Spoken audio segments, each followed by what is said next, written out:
मैं पदार्थ को तोड़ता जाऊं तो एक ऐसा पार्टिकल मिलेगा मुझे अल्टीमेटली जिसे मैं और नहीं तोड़ सकता। तो उस स्मॉलेस्ट इनडिविजिबल पार्टिकल को उन्होंने क्या नाम दिया? उन्होंने नाम दिया परमाणु। तो मेरे प्यारे बच्चों, अगर पानी बनेगा, पानी चाहे कहीं से भी हो, कोई भी बनाए, कहीं से भी आए, वी डू नॉट केयर, उसमें हाइड्रोजन और ऑक्सीजन ही होगा एंड एक फिक्स प्रोपोर्शन बाय मास में होगा। मॉलिक्यूल ऑफ कंपाउंड क्या है? जब डिफरेंट टाइप के एटम्स मिलकर मॉलिक्यूल बनाए तो मिनिमम 2 डिफरेंट टाइप के एटम्स होंगे, एक एक्स का एक वाई का, तब जाके मेरा एक मॉलिक्यूल ऑफ कंपाउंड बनेगा। ये बिल्कुल सिंपलेस्ट मॉलिक्यूल है। Hi everyone, a very warm welcome to all of you on this amazing platform of Physics वाला। My name is Sana Nair, your chemistry teacher, mentor और दोस्त, और आप सभी का तहे दिल से स्वागत करती हूँ हमारे आज के सेशन में। तो जैसे कि मेरे प्यारे प्यारे बच्चे जानते हैं कि हमने स्टार्ट करा है बेटा एक बहुत ही amazing batch, that is sprint one shot, जिसमें हम वन शॉट रिवीजन रखते हैं, बिल्कुल अपने चैप्टर को रिवाइज करते हैं अच्छे से, यस, एंड देन प्रैक्टिस करते हैं ढेर सारे क्वेश्चंस, जिसमें आपके मिक्स ऑफ क्वेश्चंस होते हैं, आपके एग्जाम्पलर के क्वेश्चंस, PYQs एवरीवेयर, अलग अलग बुक से मिला के मैं बहुत सारे क्वेश्चंस आपके लिए लेकर आती हूं। तो पहले हम अपने चैप्टर को देखते हैं एंड देन उसके बाद हम क्वेश्चन प्रैक्टिस करते हैं। तो आज बच्चों स्प्रिंट वन शॉट केमिस्ट्री की क्लास में मैं लेकर आ गई हूं केमिस्ट्री का one of the most awaited chapter, that is atoms and molecules, chapter number 3, that is atoms and molecules. तो बिल्कुल आज इस चैप्टर को अच्छे से बिल्कुल कर जाएंगे, इसके कॉन्सेप्ट्स को बिल्कुल अच्छे से रिवाइज करेंगे, स्ट्रॉन्ग कर लेंगे अपने माइंड में एंड देन अपनी कॉन्सेप्चुअल क्लैरिटी को और बढ़ाने के लिए खूब सारे क्वेश्चंस प्रैक्टिस करेंगे। सो आर यू गाइज रेडी? तो देखते हैं बेटा कि आज की क्लास में हम क्या पढ़ने वाले हैं। आज की क्लास में जैसे कि मैंने आपको ऑलरेडी बताया, हम अपने इस chapter that is atoms and molecules को अच्छे से रिवाइज करेंगे एंड देन उसके बाद हम अपने कॉन्सेप्चुअल क्लैरिटी को और स्ट्रॉन्ग करने के लिए प्रैक्टिस करेंगे ढेर सारे questions. So it's going to be a one shot revision lecture with a lot of question practice. तो चलिए, हमें अपना आज का जो टारगेट है हमने क्लियर कर लिया है, अपने टारगेट को सेट कर लिया है। So without any further ado अपने लेक्चर को स्टार्ट करते हैं। अब यार चैप्टर का नाम है एटम्स एंड मॉलिक्यूल्स, तो थोड़ा सा तो उसकी हिस्ट्री में जाना ही पड़ेगा, है ना। तो चलिए थोड़े से फ्लैशबैक में चलते हैं अराउंड 500 BC। ठीक है, हमारे पास एक इंडियन फिलोसोफर थे बच्चा जिनका नाम था महर्षि कन्नाड। उन्होंने क्या बोला? उन्होंने बोला कि मेरे पास पदार्थ है, ठीक है, उन्होंने बोला कि मेरे पास पदार्थ है और अगर मैं इस पदार्थ को तोड़ता जाऊं तो एक ऐसा टाइम आएगा, मुझे एक ऐसा पार्टिकल मिलेगा जिसे मैं और नहीं तोड़ सकता। ठीक है, मैं पदार्थ को तोड़ता जाऊं तो एक ऐसा पार्टिकल मिलेगा मुझे अल्टीमेटली जिसे मैं और नहीं तोड़ सकता। तो उस स्मॉलेस्ट इनडिविजिबल पार्टिकल को उन्होंने क्या नाम दिया? उन्होंने नाम दिया परमाणु। क्या नाम दिया? उन्होंने नाम दिया परमाणु। यस, तो ये तो बोला महर्षि कन्नाड ने। अब उसके बाद एक और इंडियन फिलोसोफर थे, क्या बात है ना, इंडियन फिलोसोफर, जिनका नाम था पकुड़ा कत्यायमा।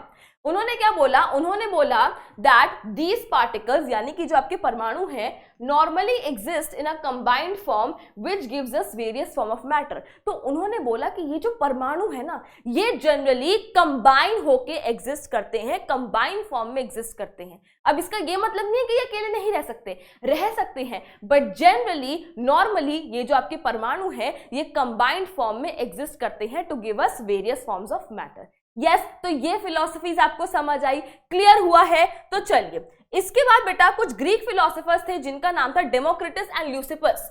ठीक है, डेमोक्रिटस एंड ल्यूसिपस, इन्होंने हमारे को क्या बोला? इन्होंने वही बात हमें बोली that if we keep on dividing matter, अगर मैं मैटर को तोड़ता जाऊं, अब इंग्लिश में बोल ले भाई, if we keep on dividing matter there will come a time, एक ऐसा टाइम आएगा कि आपको एक ऐसा पार्टिकल मिलेगा, A stage will come when particles obtained cannot be divided further। आपको एक ऐसा पार्टिकल मिलेगा जिसे और तोड़ा नहीं जा सकता। और उन्होंने इस इनडिविजिबल पार्टिकल को क्या नाम दिया?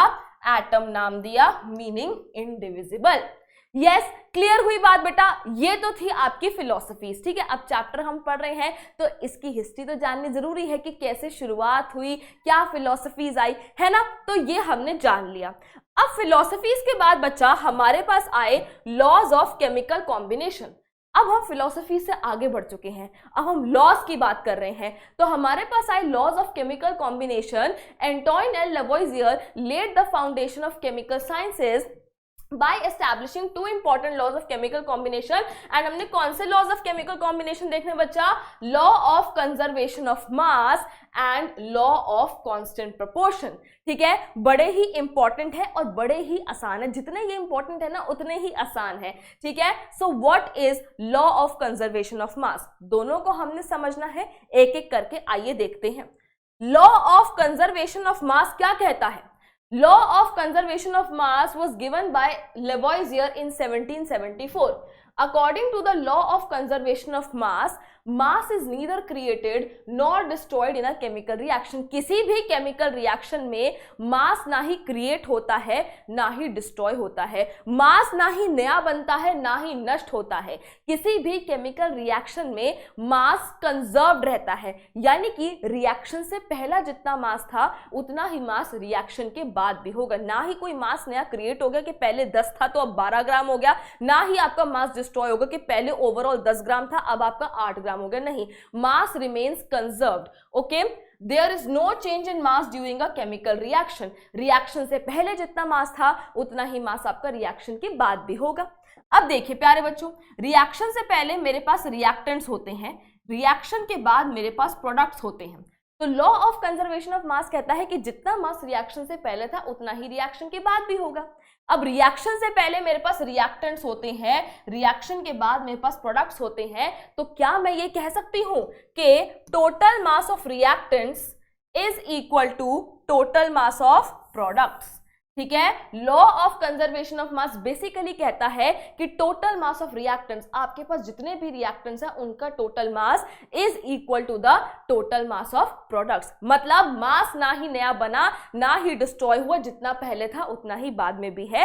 And this is the law of conservation of mass. Yes, clear हो गई, बहुत ही सिंपल सी स्टेटमेंट है ये हमारी। ओके, तो आप इसको इस ग्राफिक के थ्रू भी देख सकते हैं कि मेरे पास दो रिएक्टेंट्स हैं 1 और 2, एंड मैंने इस पूरे सिस्टम का वजन निकाला तो 80 ग्राम निकल कर आया। अब मैंने इस 1 और 2 को मिक्स कर दिया, मैंने इस 1 और 2 को मिक्स कर दिया तो मुझे एक नया सब्सटेंस मिला, मुझे प्रोडक्ट मिला 3। ठीक है, मुझे मिला 3। अब आप देख सकते हैं कि पहले भी 80 ग्राम था, अभी भी 80 ग्राम है। रिएक्शन से पहले जब मेरे पास 1 और 2 थे तब भी 80 ग्राम, रिएक्शन के बाद जब 3 बन चुका है तब भी 80 ग्राम, यानी कि total mass of reactants is equal to total mass of products. ठीक है, so total mass of reactants is equal to total mass of products, right. तो ये है आपका law of conservation of mass. Okay, law of conservation of mass समझ आ गया है, तो अब हम चलते हैं लॉ ऑफ कांस्टेंट प्रोपोर्शंस पे। अब भला ये लॉ ऑफ कांस्टेंट प्रोपोर्शन क्या कहता है देखते हैं। This law was given by Proust in 1779। एक एक वर्ड को देखेंगे तो हमारे को झटपट क्लियर हो जाएगा, बहुत आसानी से समझ आ जाएगा। It noted that many compounds were composed of 2 और मोर एलिमेंट्स। एक एक वर्ड को पकड़ेंगे एंड देन समझेंगे। Many compounds, late us suppose बेटा मैंने एक कंपाउंड ले लिया water. Many compounds were composed of 2 or more elements. Water is made up of hydrogen and oxygen. And ये hydrogen और oxygen क्या है? आपके elements हैं, बिल्कुल सही बात है। Many compounds were composed of 2 or more elements. Many compounds were composed of 2 or more elements. And each such compound had the same element in the same proportion irrespective of where the compound came from or who prepared it। तो भाई law of constant proportion कहता है कि अगर आपके पास water है जो कि एक कंपाउंड है, आपके पास वाटर है जो हाइड्रोजन और ऑक्सीजन दैट इज एलिमेंट से मिलकर बना है, तो आप चाहे पानी पानी पानी कहीं से भी ले लीजिए, है ना। अंकल जी मेरा गला सूख रहा है, पानी पिला दीजिए। तो अगर अंकल जी बेजरी का पानी पिलाएं, बिलजेरी का पानी पिलाएं, बिजली का पानी पिलाएं, किसी का भी पानी पिलाएं, पानी will always have hydrogen and oxygen and in a fixed proportion that is 1:8। ठीक है, समझ आई आपको ये बात। तो ये देखो क्या लिखा है, each such compound had the same elements। Water चाहे कहीं से भी लो बेटा, बिजरेरी ब्रिजली किसी का भी लो, नदी तालाब समुंदर कहीं का भी पानी लो, उसमें हाइड्रोजन और ऑक्सीजन ही होगा इन द सेम प्रपोर्शन। ठीक है, irrespective of where the compound came from or who prepared it। ठीक, तो अब स्टेटमेंट देखते हैं। In a chemical substance the elements are always present in a definite proportion by mass. पानी आप कहीं से भी ले लो, उसमें हाइड्रोजन एंड ऑक्सीजन ही होगा and in a fix proportion by मास होगा। ये कैसे निकलेगा बेटा? अगर मैं बात करती हूं H2O की, H2O दैट इज वाटर, उसमें मेरे पास हाइड्रोजन है एंड ऑक्सीजन है। अब आप लोगों को बहुत अच्छे से पता है कि एक हाइड्रोजन का मास कितना होता है 1 एंड एक ऑक्सीजन एटम का कितना होता है 16। ओके, अब वाटर में 2 हाइड्रोजन है तो यहाँ पे मैंने 2 लिख दिया और एक ही ऑक्सीजन है तो यहाँ पे मैंने 16 लिख दिया। जब मैं इसको सिंप्लीफाई करूंगी तो आएगा 1:8। तो मेरे प्यारे बच्चों, अगर पानी बनेगा, पानी चाहे कहीं से भी हो, कोई भी बनाए, कहीं से भी आए, वी डू नॉट केयर, उसमें हाइड्रोजन और ऑक्सीजन ही होगा एंड एक फिक्स प्रपोर्शन बाय मास में होगा। एक फिक्स प्रपोर्शन या डेफिनेट प्रपोर्शन बाय मास में ही होगा, जो कि वाटर के लिए है 1:8। पानी में हाइड्रोजन ऑक्सीजन 1:8 के ही रेशियो में होगा। ये नहीं कि मैम आज बहुत सारी ऑक्सीजन है हमारे पास, चलो ऐसा करते हैं 1:9 कर देते हैं। नहीं भाई, वक्त, हालात, जज्बात सब बदल जाएंगे। ठीक है, 1:8.001 कर देते हैं। नहीं, ठीक है, राइट। तो ये है आपका law of constant proportions. Right बच्चा, इतनी बात आपको क्लियर हुई है, समझ आई है? बिल्कुल सिंपल सी स्टेटमेंट है, मैंने एक एक वर्ड स्टेटमेंट का लिया है एंड उसको एक्सप्लेन करते हुए मैं चली हूं। क्लियर हो रही है बात बच्चा? बहुत ही बढ़िया, बहुत ही बढ़िया बात है। चलिए, अब हमने फिलॉसफीज देख ली, हमने लॉज ऑफ केमिकल कॉम्बिनेशन देख लिए, तो अब बारी आती है, जी हाँ, डाल्टन्स एटॉमिक थ्योरी को समझने की। अब यार जगह जगह काम हो रहा था, लोग अपनी फिलॉसफीज दे रहे थे, थ्योरीज दे रहे थे, अपनी रिसर्चेस कर रहे थे, लॉज दे रहे थे, तो डाल्टन ने उन सबको स्टडी करा, अपने भी बेटा स्टडी करी, अपना भी काम करा एंड उन सबको मिला के उन्होंने हमें क्या दिया? 1808 में डाल्टन ने हमें Dalton's atomic theory the. In 1808, Dalton presented his atomic theory to explain the properties of matter. Dalton's atomic theory of matter became one of the foundations of modern chemistry. Right, उन्होंने जो बेटा अपनी theory दी वो उस समय के हिसाब से उनकी थ्योरी ने बिल्कुल तहलका मचा दिया। ठीक है, बिल्कुल तहलका मचा दिया साइंस के वर्ल्ड में। One of the foundations of modern chemistry. वो अलग बात है कि आगे जाके काफी हद तक चीजें गलत साबित हुई, जो मैं आपको बताऊंगी भी ड्रॉबैक्स में, बट उस समय जो टेक्नोलॉजी अवेलेबल थी, जितनी नॉलेज हमारे पास थी, जितनी रिसर्च हो सकती थी, बिल्कुल maximum capacity to the best of their abilities उन्होंने वर्क करा और उन्होंने एक बहुत ही जबरदस्त, बिल्कुल धांसू सी थ्योरी हमें दी, that is Dalton's atomic theory. तो चलिए अब देखते हैं कि what are the postulates, postulates यानी कि assumptions, कि उन्होंने अपनी थ्योरी में क्या क्या हमें बताया। द वेरियस पोस्टुलेट्स और assumptions of Dalton's atomic theory. First, all matter is made up of very tiny particles called atoms. ये तो अभी तक हम समझ ही चुके हैं। Which participate in chemical reaction, yes ma'am, ये तो हमारे को पता ही है, पढ़ते आ रहे हैं हम। Atoms are indivisible particles which cannot be created or destroyed in a chemical reaction. Yes ma'am, ये भी हमारे को पता है कि एटम indivisible है, वो केमिकल रिएक्शन के दौरान ना ही क्रिएट होते हैं ना ही डिस्ट्रॉय होते हैं। इसको आप ऐसे के एग्जाम्पल से समझो कि बेटा CaCO3 आपको देता है CaO and CO2, ये एक केमिकल रिएक्शन है।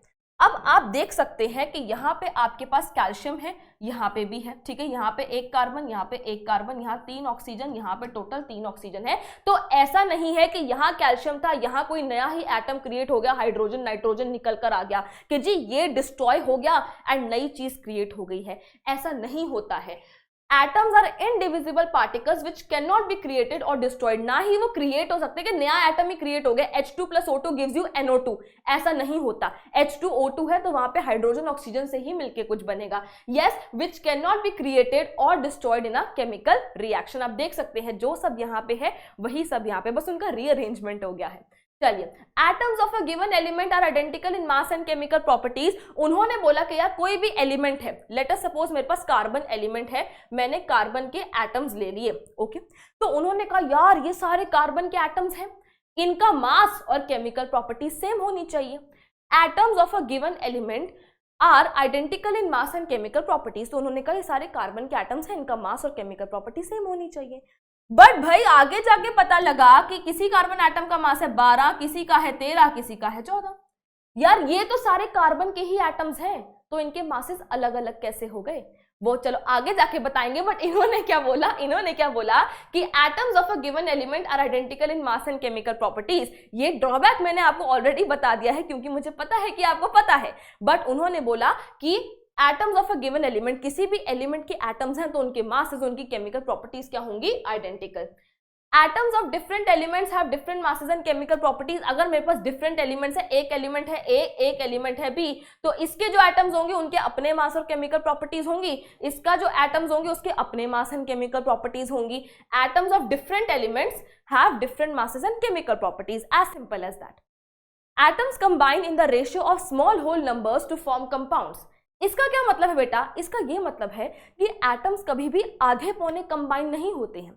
यानी कि अगर आपको वाटर बनाना है, लाइक आपके पास है H2O, तो ऐसा नहीं है कि 3.5 atoms of hydrogen and 1.2 atoms of oxygen combine to form water. Atoms कभी भी ऐसे आधे पौने कंबाइन नहीं होते हैं, एटम्स हमेशा पूरे कंबाइन होते हैं। They combine in the ratio of small whole numbers to form compounds. Okay, चलिए, the relative number and kinds of atoms are constant in a given compound. Let us suppose बेटा मैंने क्या ले लिया, कंपाउंड ले लिया water. So the kinds of atoms, water है तो उसमें हाइड्रोजन एंड ऑक्सीजन ही होगा, ठीक है। So the kinds of atoms are constant in a given compound. The relative number, इसका क्या मतलब है कि अगर मेरे पास वाटर है तो उसमें 2 हाइड्रोजन एंड 1 ऑक्सीजन ही होगा। So the relative number and kinds of atoms, ध्यान से देखो, the relative number and kinds of atoms are constant in a given compound. Yes, तो ये सारे पोस्टुलेट्स, ये सारे अजम्पशंस जो डाल्टन की एटॉमिक थ्योरी के थे वो आपको क्लियर हो गए हैं। अच्छे से एक एक पॉइंट समझ आ गया है, तो चलिए बहुत बढ़िया। ओके, मूविंग ऑन, डाल्टन की एटॉमिक थ्योरी देख ली है और हम ड्रॉबैक्स की बात ना करें, ऐसे कैसे हो सकता है। तो चलिए let us discuss the drawbacks of Dalton's atomic theory. It is now known that some of the statements of Dalton's atomic theory are not exactly correct. Some of the drawbacks of Dalton's atomic theory are given. तो बेटा one of the major drawbacks क्या था उनका? One of the major drawbacks of Dalton's atomic theory is that atoms were thought to be indivisible. उन्होंने कहा कि atom ही सबसे छोटा है, एटम को और डिवाइड नहीं करा जा सकता, उसे और नहीं तोड़ा जा सकता, एटम्स आर इनडिविजिबल। आप देख सकते हैं यहाँ पे एटम्स आर इनडिविजिबल, बट ये उनका one of the major drawbacks था। उन्होंने कहा एटम को और डिवाइड ही नहीं कर सकते, उसे और तोड़ ही नहीं सकते, बट हमें बाद में आके जाके पता लगा that atom can be further divided into electron, proton and neutron, है ना। तो देखो उन्होंने बोला कि atoms were thought to be indivisible, यानी कि और नहीं डिवाइड कर सकते, but we now know that atoms can be further divided into और छोटे particles, that is electron, protons and neutrons. So atoms are themselves made up of 3 particles, that is electron, proton and neutron. उन्होंने कहा atom को और तोड़ नहीं सकते, भाई ये लो तोड़ दिया हमने, तो ड्रॉबैक हो गया ना। चलिए नेक्स्ट देखते हैं। Dalton's atomic theory says that all the atoms of an element have exactly the same mass. ये तो मैं आपको ऑलरेडी बता चुकी हूँ। उन्होंने कहा कि लेट अस सपोज एक एलिमेंट है कार्बन, तो इसके जितने भी एटम्स होंगे ना सबका मास क्या होगा, सेम होगा। बट आगे जाके पता लगा कि कोई कार्बन 12 है, कोई कार्बन 13 है, कोई कार्बन 14 है। यार ये तो अलग अलग मास हो गए, सारे कार्बन के ही एटम्स हैं बट मासेस अलग अलग हो गए, तो ये उनका ड्रॉबैक हो गया। एंड बेटा हम इन्हें क्या बोलते हैं, हम इन्हें बोलते हैं आइसोटोप्स। क्या बोलते हैं, आइसोटोप्स बोलते हैं, चैप्टर 4 में पढ़ेंगे। Okay, it is however now known that atoms of the same element can have slightly different masses. एक 12, एक 13, एक 14, yes। चलिए, Dalton's atomic theory said that atoms of different elements have different masses. या मेरे पास calcium है और मेरे पास argon है, ये डिफरेंट एटम्स हैं, एटम्स ऑफ डिफरेंट एलिमेंट्स हैं, तो इनके मासेस अलग अलग होने चाहिए थे according to Dalton's theory. But देखा गया कि इनके मासेस क्या है, सेम, इसका भी 40, इसका भी 40। डाल्टन ने कहा oh my God what happened, ठीक है, तो हमने कहा आइसोबार्स हैपेंड, ठीक है। इन्हें क्या बोलते हैं, इन्हें बोलते हैं isobars. It is now known that even atoms of different elements can have same mass, and उनको हम क्या बोलते हैं, आइसोबार्स। ये आइसोटोप्स और आइसोबार्स बहुत ही इंटरेस्टिंग टॉपिक है, इसे चैप्टर नंबर 4 में समझेंगे।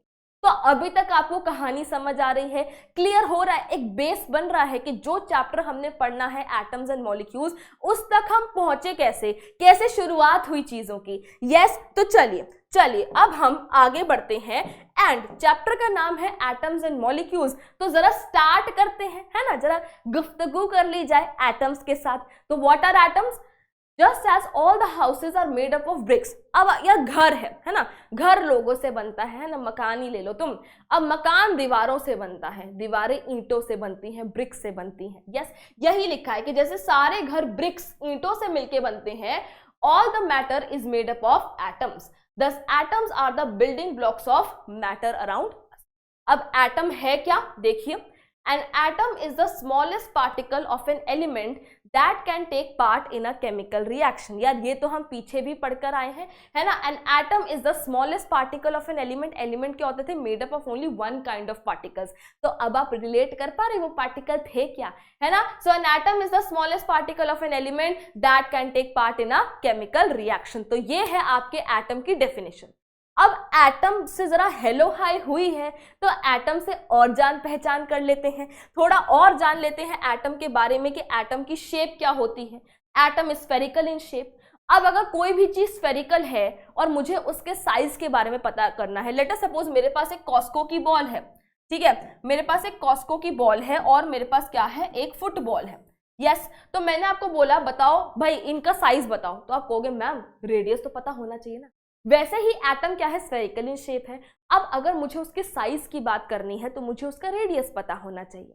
अब एटम इतना छोटा है, इतना छोटा है, इतना छोटा है कि आप किलोमीटर, मीटर, सेंटीमीटर छोड़ो, मिलीमीटर वगैरह में भी उसके रेडियस को नहीं निकालते।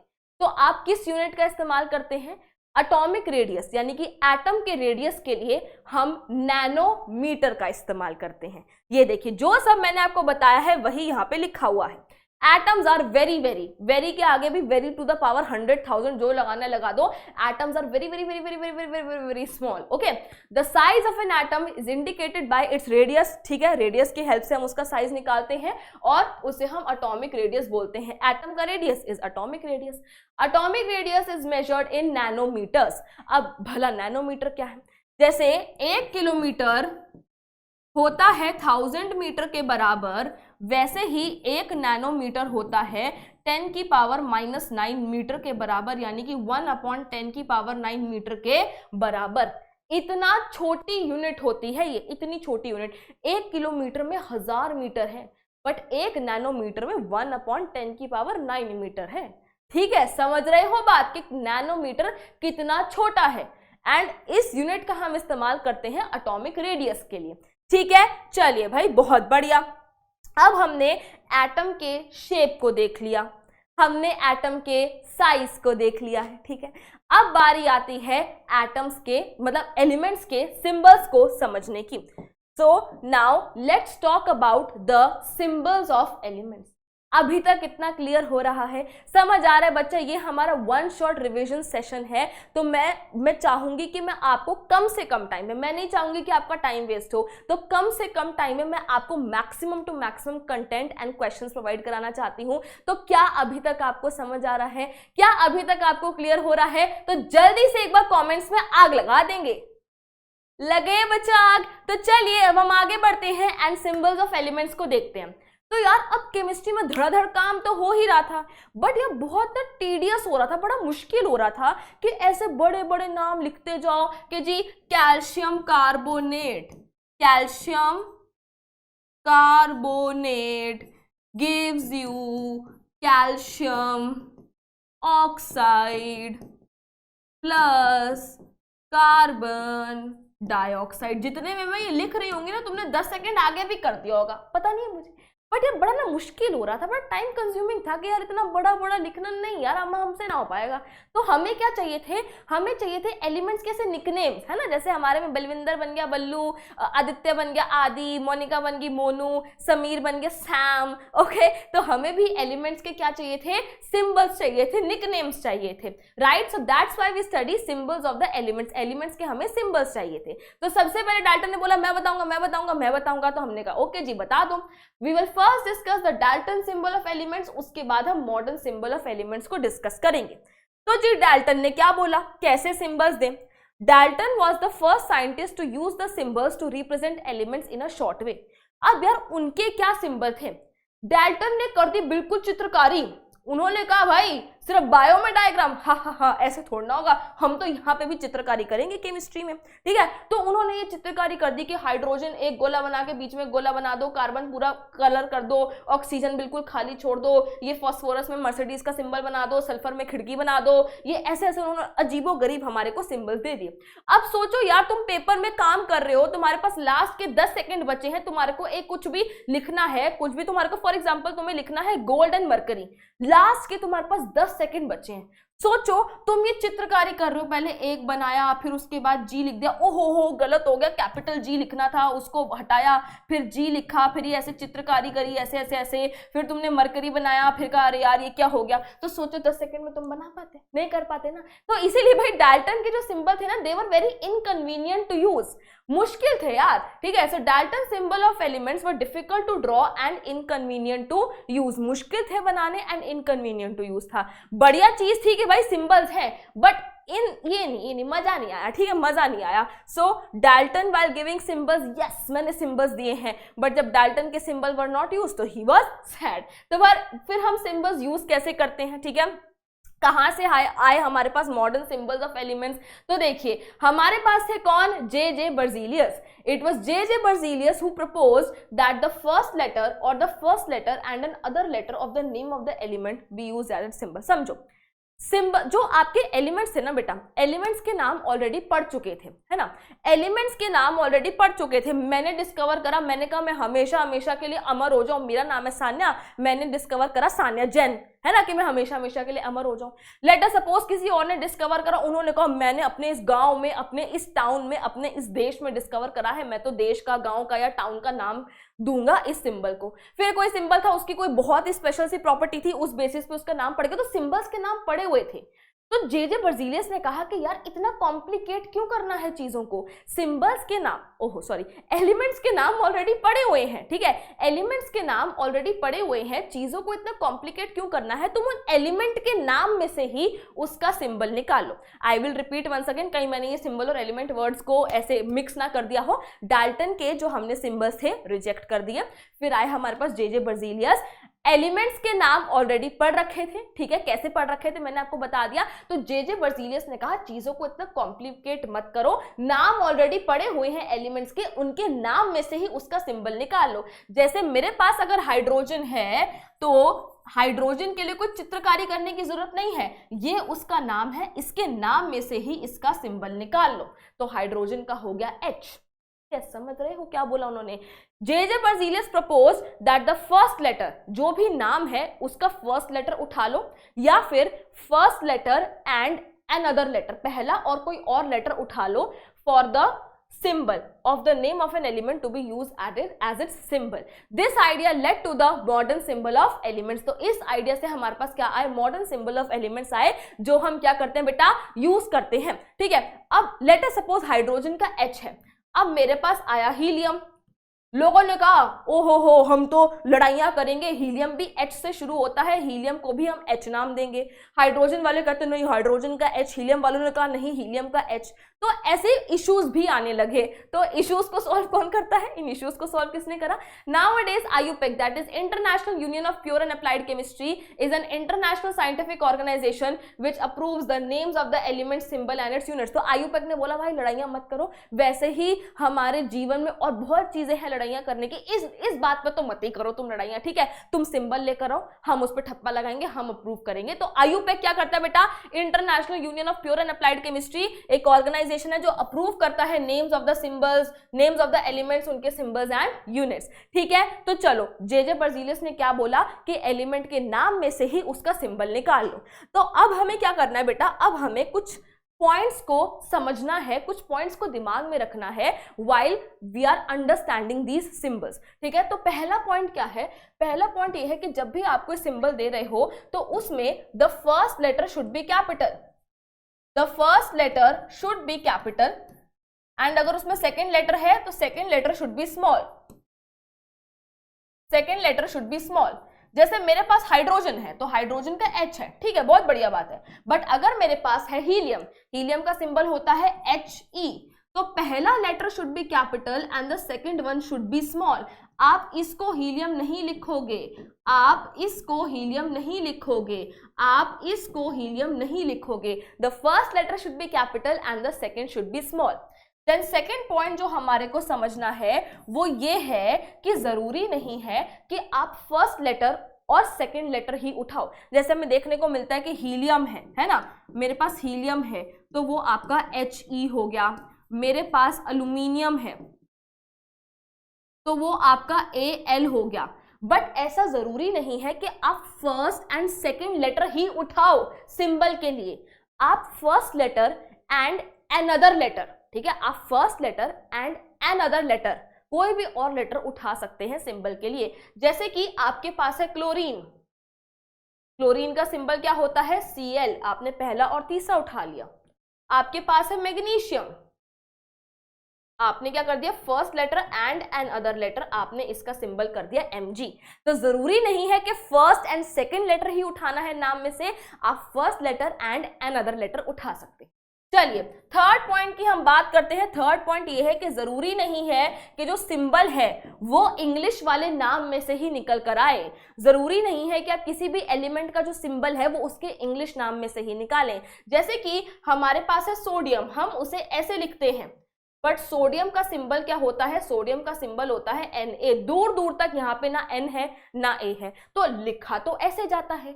तो मैम इस हिसाब से तो सोडियम का सिंबल SO हो जाता, SD हो जाता, SM कुछ भी हो सकता था, बट मैम ये Na कहाँ से आया। तो ये थर्ड पॉइंट यही कहता है कि जरूरी नहीं है कि जो आपका सिंबल है, एलिमेंट का जो सिंबल है वो इंग्लिश वाले नाम में से ही आए, हम दूसरी भाषा के नाम में से भी सिंबल निकाल सकते हैं। जैसे कि लैटिन भाषा में सोडियम को, लैटिन भाषा में सोडियम को नाट्रियम कहा जाता है, नेट्रियम नाट्रियम जो मर्जी बोल लो, लैटिन भाषा में हम सोडियम को नेट्रियम बोलते हैं। तो हमने जो सिंबल है वो लैटिन भाषा वाले नाम में से निकाला, दैट इज Na, ठीक है। अगर मैं बात करती हूं पोटेशियम की, अगर मैं बात करती हूं पोटेशियम की, तो पोटेशियम का सिंबल होता है K। दूर दूर तक यहाँ पे K नहीं है, तो पोटेशियम का सिंबल K कैसे पड़ गया, क्योंकि लैटिन भाषा में हम पोटेशियम को कैलियम बोलते हैं, ठीक है। तो जरूरी नहीं है कि जो सिंबल है वो इंग्लिश वाले नाम में से ही निकल कर आए, आप दूसरी भाषा के नाम में से भी सिंबल निकाल सकते हैं। तो इतनी कहानी आपको समझ आई, ये 3 पॉइंट्स आपको समझ आए कि कैसे हमने मॉडर्न सिंबल्स, जो हमारे मॉडर्न सिंबल्स ऑफ एलिमेंट्स है वो कैसे निकाले गए बच्चा, ठीक। डाल्टन ने बोला ये चित्रकारी कर लो, हमने कहा चित्रकारी बड़ी मुश्किल है। उसके बाद जे बर्जीलियस है, उन्होंने बोला कि भाई नाम तो ऑलरेडी पड़े हुए हैं एलिमेंट्स के, उनके नाम में से उनके सिंबल निकाल लो। फिर ये 3 पॉइंटर्स जो है हमने डिस्कस कर लिए हैं। यस, तो इसी के साथ बच्चा अब आप मुझे सिर्फ 5 मिनट दीजिए, मैं आपको फर्स्ट 20 एलिमेंट्स जो है वो लर्न करवा दूंगी, ठीक है। आई होप कि आपको आते होंगे, बट जिन बच्चों को नहीं आते 5 मिनट दे दो बस, हम क्या लर्न कर लेंगे, फर्स्ट 20 एलिमेंट्स, ठीक है, कौन से हैं और उनके सिंबल्स क्या हैं। चलिए कैसे लर्न करेंगे, देखो पहले मैं लिख देती हूं, हाय हेलो लिसन भोले बच्चों सी, ये वाला सी, बट हम इसको लिखेंगे ऐसे, सी न्यूज ऑन फ्राइडे नाइट। पहला हमारे बेटा स्टेटमेंट क्या है, हाय हेलो लिसन भोले बच्चों see news on Friday night. कितनी अच्छी बात बता रही हूं, मेरे को न्यूज देखना शुरू कर दो तुम, ठीक है। सो हाय हेलो लिसन भोले बच्चों see news on Friday night. तो बेटा इससे क्या आता है हमारा, hydrogen, helium, lithium, beryllium, boron, carbon, news के N से नाइट्रोजन, ऑन से ऑक्सीजन, फ्राइडे के F से फ्लोरीन, एंड नाइट से हमारा नियॉन, ठीक है। नियॉन लाइट्स में लिखा हुआ है, देख लो, ऐसे ऐसे लर्न कर सकते हैं बेटा। ये छोटी छोटी बातें होती हैं जो हमारे एंड तक रह जाती हैं। यार मैम ने कहा था नियॉन लाइट से लिखा हुआ है, ये ऐसी सी नियॉन लाइट्स ही तो होती है, तो उससे आपका NE आ गया। तो देखो हाय हेलो लिसन भोले बच्चों see news on Friday night, इससे क्या निकल कर आता है, hydrogen, helium, lithium, beryllium, boron, carbon, nitrogen, oxygen, fluorine and neon. तो ये हो गए आपके first 10 elements along with their symbols. 11 to 20 की हम बात करते हैं। ना मांगो अलादीन से पेप्सी, सोडा, कोला और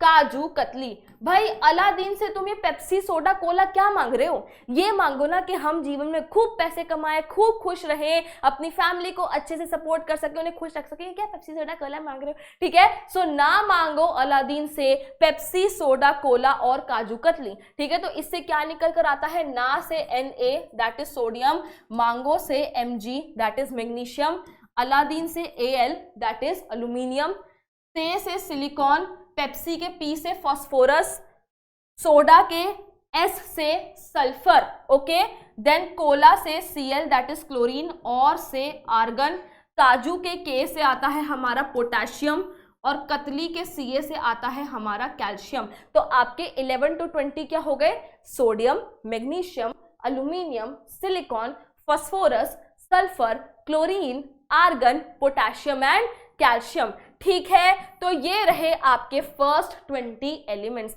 हाय हेलो लिसन भोले बच्चों, see news on Friday night. ठीक, नियॉन लाइट बता रही थी मैं तुम्हारे को। ना मांगो अलादीन से पेप्सी, सोडा, कोला और काजू कतली। यस बच्चा, क्लियर हो गए हैं आपको? तो ये कुछ और सिंबल्स में मैं आप लोगों के लिए लेकर आई हूं, ये भी आप देखेंगे बेटा एंड इन्हें भी आप लर्न करेंगे। चलिए, तो फर्स्ट 20 मैंने आपको कहा था 5 मिनट में आपको लर्न करवा दूंगी, करवा दिए ना? तो चलिए अब हम आगे बढ़ते हैं। देखो बेटा, हमने अभी तक एटम जो है उसकी शेप देख ली, उसका साइज देख लिया है ना, सिंबल्स भी हमने समझ लिए। तो अब बारी आती है एटम के मास को डिस्कस करने की, दैट इज एटॉमिक मास को डिस्कस करने की। तो हमने कहा ठीक है यार, एटम का मास निकालना है, ले लेते हैं एक एटम। तो हमने एक हाइड्रोजन एटम लिया। एक हाइड्रोजन एटम का मास निकल कर आया 1.637 इंटू 10 की पावर -24 ग्राम, या फिर 0.000000000000000001673 ग्राम। तो यार एवरीबडी वाज लाइक हमसे ना हो पाएगा। एक एक एटम पहले लो, फिर उनके ऐसे ऐसे मास निकले, फिर उनको लर्न भी करो। उन्होंने कहा भाई ये नहीं है यार, कुछ आसान काम करो यार, इतना नहीं कर सकते हम। ठीक है, तो हम क्या कर सकते हैं? तो यहां पे लगता है बेटा रिलेटिव मास का कॉन्सेप्ट। अब रिलेटिव मास क्या होता है मैं आपको समझाती हूं। अब लेट अस सपोज कभी ना कभी आप मम्मी पापा के साथ मार्केट में सब्जी, फल, फ्रूट खरीदने गए होंगे, तो आपने कहा भैया 1 किलो टमाटर दे दो। तो अब भैया अपने ऐसे हाथ में थोड़ा लेते हैं वो सब्जी वाले भैया, 2 टमाटर रखे, नहीं ये तो 1 किलो नहीं हुआ, 6 टमाटर और रख दिए, नहीं ये तो 750 ग्राम है, 3 टमाटर और रख दिए, हाँ ये हो गया 1 किलो ले जाओ। ऐसा तो नहीं होता। वो क्या करते हैं, तराजू में इस तरफ 1 केजी वाला पत्थर रखते हैं और इस तरफ टमाटर तोलना शुरू करते हैं। जब ये तराजू बैलेंस हो जाता है तो हम कहते हैं कि जी यहाँ पे 1 किलो था, ये तराजू बैलेंस हो गया है, तो ये टमाटर भी 1 किलो के हैं, ले जाओ। तो यहाँ पे हमने क्या करा, यहाँ पे हमने इस पत्थर के मास को रिलेट करा इन टमाटरों के या सब्जियों के या फलों के मास से। ठीक है, हमने इसके रिस्पेक्ट में, है ना, हमने इसके मास को रिलेट करा इससे। और यही कॉन्सेप्ट क्या होता है बच्चा, यही कॉन्सेप्ट होता है रिलेटिव मास का। ठीक है, तो साइंटिस्ट देख रहे थे आपको, आप मम्मी पापा के साथ सब्जी खरीद रहे थे, उन्होंने कहा वाह यार बहुत ही बढ़िया कॉन्सेप्ट मिला हमें, बहुत ही बढ़िया आइडिया मिला है हमें। ठीक है, तो हम क्या निकालते बेटा, हम रिलेटिव मास निकालते हैं। अब जैसे तराजू में हमने एक तरफ ऐसे एक पत्थर सा रख दिया, 250 ग्राम का होता है, आधे किलो का होता है, 1 किलो का होता है, तो कुछ स्टैंडर्ड चीजें हमारे पास होती हैं तराजू के एक तरफ रखने की। वैसे ही साइंटिस्ट को भी क्या चाहिए था, साइंटिस्ट को एक स्टैंडर्ड रेफरेंस एलिमेंट चाहिए था। साइंटिस्ट को क्या चाहिए था, एक स्टैंडर्ड रेफरेंस एलिमेंट चाहिए था। ठीक है, तो उसके लिए उन्होंने क्या लिया, उसके लिए लिया उन्होंने कार्बन 12। ठीक है, उस स्टैंडर्ड रेफरेंस एलिमेंट को उन्होंने क्या सिलेक्ट करा, कार्बन 12 को सिलेक्ट करा। अब समझते हैं बेटा क्या होता है। एक कार्बन 12 का जो एटम होता है उसका मास क्या होता है, 12 AMU। ठीक है, 1 एटम 1 एटम ऑफ कार्बन 12, उसका मास कितना होता है बेटा 12 AMU। AMU आपको पता है एटॉमिक मास यूनिट, यस। तो एक पूरे कार्बन एटम का मास कितना है 12 AMU। हमने इस कार्बन एटम को 12 इक्वल पीसेस में कर दिया, तो ये जो एक पीस निकल कर आया, ये जो आपका एक पिज्जा का टुकड़ा निकल कर आया, अगर ये पूरा 12 AMU है, मैंने इसको 12 पीसेस में डिवाइड कर दिया है, तो ये जो एक पिज्जा का टुकड़ा निकल कर आया ये कितना होगा, ये होगा हमारा 1 AMU। तो मिल गया भाई हमारे को 1 AMU, हो गई बल्ले बल्ले, है ना। तो अब हम क्या लिख सकते हैं कि मास ऑफ अ कार्बन 12 एटम, एक कार्बन 12 एटम का मास कितना है बच्चा 12 AMU है। या फिर हम ऐसे भी लिख सकते हैं कि 12 AMU is equal to mass of a carbon 12 atom, ठीक है। तो 1 AMU किसके बराबर हो गया, 1 AMU हो गया 1/12 into mass of a carbon 12 atom. तो ये आपको मिल गया 1 AMU, आपको मिल चुका है आपका पिज्जा का टुकड़ा। अब आप क्या करेंगे, अब आप तराजू के एक तरफ, कहाँ गया तराजू, अब आप तराजू के एक तरफ अपने यहाँ पिज्जा के टुकड़े रख सकते हैं, ठीक है, और यहाँ पे आप अपने एटम्स रख सकते हैं, तोल लो यार, है ना। तो हमने क्या करा, हमने यहाँ पे हाइड्रोजन का एक एटम रखा और मैंने यहाँ अपने पिज्जा के टुकड़े रखने शुरू करे, वही 1 AMU। जैसे ही मैंने एक पिज्जा का टुकड़ा रखा, ये तराजू बैलेंस हो गया। अब ये मत कहना साइंटिस्ट ने एक्चुअल तराजू लिए थे, भाई उनकी अपनी मशीन थी, उनकी अपनी टेक्नोलॉजी थी। एक हाइड्रोजन एटम रखा, एक पिज्जा का टुकड़ा रखा, ये बैलेंस हो गया। तो एक हाइड्रोजन एटम का मास कितना निकल कर आया बेटा 1 AMU। यहां देख लो, पहले इतना कॉम्प्लिकेटेड नंबर था, अब हमने उसे कितना सिंप्लीफाई कर दिया, 1 बना दिया, ठीक है। मैंने ऑक्सीजन एटम लिया, इस तरफ मैंने ऑक्सीजन का एटम रखा और यहां मैं पिज्जा के टुकड़े रखने शुरू हो गई, 1 2 3 4 5 6, मुझे 16 टुकड़े रखने पड़े। अब एक टुकड़ा 1 AMU है, तो 16 टुकड़े कितने हो गए 16 AMU। तो एक ऑक्सीजन एटम का मास कितना निकल कर आ गया 16 AMU निकल कर आ गया। और ऐसे ही उन्होंने क्या करा बेटा, रिलेटिव एटॉमिक मास निकाल लिए। तो आपको इतनी कहानी समझ आई कि भाई जैसे यहाँ हम 1 किलो का पत्थर रख रहे थे, यहाँ सब्जियां तोल रहे थे, तो रिलेटिव मास का कॉन्सेप्ट लग रहा है। तो उनको एक स्टैंडर्ड रेफरेंस एलिमेंट चाहिए था, उन्होंने कार्बन 12 ले लिया। अब एक कार्बन 12 एटम का मास कितना है 12 AMU है, उसके 12 टुकड़े करें तो एक का कितना हुआ 1 AMU हो गया। सो 1 AMU is nothing but 1/12 the mass of carbon 12, ठीक है। तो मैं एक बार यहां पे लिख देती हूं, देखिए 1 एटॉमिक मास यूनिट यानी कि 1 AMU, जिसको हम सिर्फ U भी लिख देते हैं, is defined as 1/12 the mass of an atom of carbon 12। यही मैंने आपको लिखवाया। The relative atomic mass of all other elements have been found with respect to an atom of carbon 12। तो कार्बन 12 को हमने अपना स्टैंडर्ड रेफरेंस एलिमेंट लिया था, उसी के रिस्पेक्ट में हमने सारे एलिमेंट्स के जो मासेस हैं वो निकाल लिए हैं, ठीक। एक बार ये भी देख लो, carbon 12 atom has been assigned an atomic mass of exactly 12 AMU, ठीक। Atomic mass unit was earlier written as AMU, but आजकल के टाइम पे हम सिर्फ U लिखते हैं, इतना तो हमें पता है भाई, पता है हमें। This means that a carbon 12 atom has been assigned an atomic mass of exactly 12U। एक कार्बन एटम का मास कितना है exactly 12U है। Now, since a carbon 12 atom has been assigned an atomic mass of 12 AMU, therefore 1 AMU किसके बराबर होगा 1/12 the mass of carbon 12 atom। बस ये पिज्जा के टुकड़े लो, अपना काम बनता है ना, अपना काम बनता, एटॉमिक मास का एटॉमिक मास हमने रखता है ना, ठीक है बच्चा। बहुत ही ये बेकार था बट कोई बात नहीं, तुम समझ गए ना, फीलिंग क्लियर है ना तुम्हारे को। चलिए भाई, अब यही मैंने आपको बताया कि यहाँ हाइड्रोजन एटम रखा, यहाँ पे पिज्जा का टुकड़ा रखा, एक पिज्जा का टुकड़ा रखा, बात बन गई। यहाँ पे मैंने कोई और XYZ एटम रख दिया, जितने पिज्जा के टुकड़े रखने पड़े उस रिस्पेक्ट में उसका मास निकल कर आ गया, यस। तो चलिए, ये क्या है बच्चा, ये आपके पास कुछ एटॉमिक मासेस हैं ऑफ अ फ्यू एलिमेंट्स जो आपको देखने हैं, बट मैं आपको देने वाली हूं एक सुपर ट्रिक, ठीक है। मैं आपको देने वाली हूं एक super trick to learn the atomic masses of first 20 elements. First 20 elements के एटॉमिक मासेस आपको चुटकियों में ऐसे आ जाएंगे, आपको मैं एक सुपर ट्रिक देने वाली हूं। अब आपको ऑब्वियसली बेटा एटॉमिक नंबर तो पता ही है ना, एटॉमिक नंबर, ये जो मैंने आपको फर्स्ट 20 एलिमेंट्स लर्न करवाए हैं, ये जो मैंने आपको फर्स्ट 20 एलिमेंट्स लर्न कराए हैं 1 2 3 4 5 6 7 8, ये इनका सीरियल नंबर नहीं है कि 1 हाइड्रोजन 2, ये इनका एटॉमिक नंबर है। हाइड्रोजन का एटॉमिक नंबर 1, हीलियम का 2, लिथियम का 3, ये इनके एटॉमिक नंबर है। वो हमारे कॉपी वाला सीरियल नंबर नहीं है कि वो अंदर वाली साइड पे वो जो होता है रफ वाली साइड पे 1 लिखा है ना, ऐसे 1 लिख के हाइड्रोजन, 2 लिख के हीलियम, नहीं, ये क्या है बेटा, ये इनके एटॉमिक नंबर है। एटॉमिक नंबर हम 4th चैप्टर में समझेंगे कि क्या होता है, बस अभी के लिए आपको ये पता होना चाहिए कि ये इनके एटॉमिक नंबर है। तो हम फर्स्ट 20 एलिमेंट्स के एटॉमिक मास को समझने के लिए एक सुपर ट्रिक देख रहे हैं। एटॉमिक नंबर आपके सामने है। अब यार ये एटॉमिक नंबर या तो इवन होगा या ऑड होगा। अगर आपका एटॉमिक नंबर इवन है तो एटॉमिक मास हो जाता है बेटा, एटॉमिक मास हो जाता है 2 इंटू एटॉमिक नंबर, ठीक है। Atomic mass is equal to 2 into atomic number. ये फर्स्ट 20 एलिमेंट्स के लिए ट्रिक है। एग्जांपल देखो, ऑक्सीजन का एटॉमिक नंबर है 8, तो उसका जो एटॉमिक मास है वो कितना निकल कर आ जाएगा, 2 इंटू 8 दैट इज 16, ठीक है। ऑक्सीजन का कितना है बेटा, ऑक्सीजन का है 16, यस। चलिए, अगर है एटॉमिक नंबर ऑड तो एटॉमिक मास किसके बराबर हो जाएगा, एटॉमिक मास हो जाएगा 2 इंटू एटॉमिक नंबर प्लस 1, ठीक है। 2 into atomic number plus 1। Example लेते हैं फ्लोरीन, फ्लोरीन का एटॉमिक नंबर है 9, तो इसका मास कितना हो जाएगा, 2 into 9 plus 1 that is 18 plus 1 which is equal to 19, ठीक है बच्चा, क्लियर है। इस ट्रिक के आपके केवल 4 एक्सेप्शंस हैं, ठीक है। कौन से 4 एक्सेप्शंस हैं, हाइड्रोजन, बेरिलियम, नाइट्रोजन, आर्गन, ठीक। इनके एटॉमिक नंबर्स क्या हैं और एटॉमिक मास क्या है देख लेते हैं,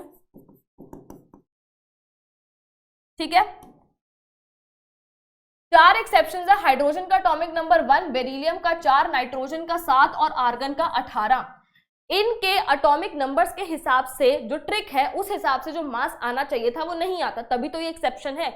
इसका एटॉमिक मास 1 होता है, इसका 9 होता है, इसका 14 होता है और इसका 40 होता है।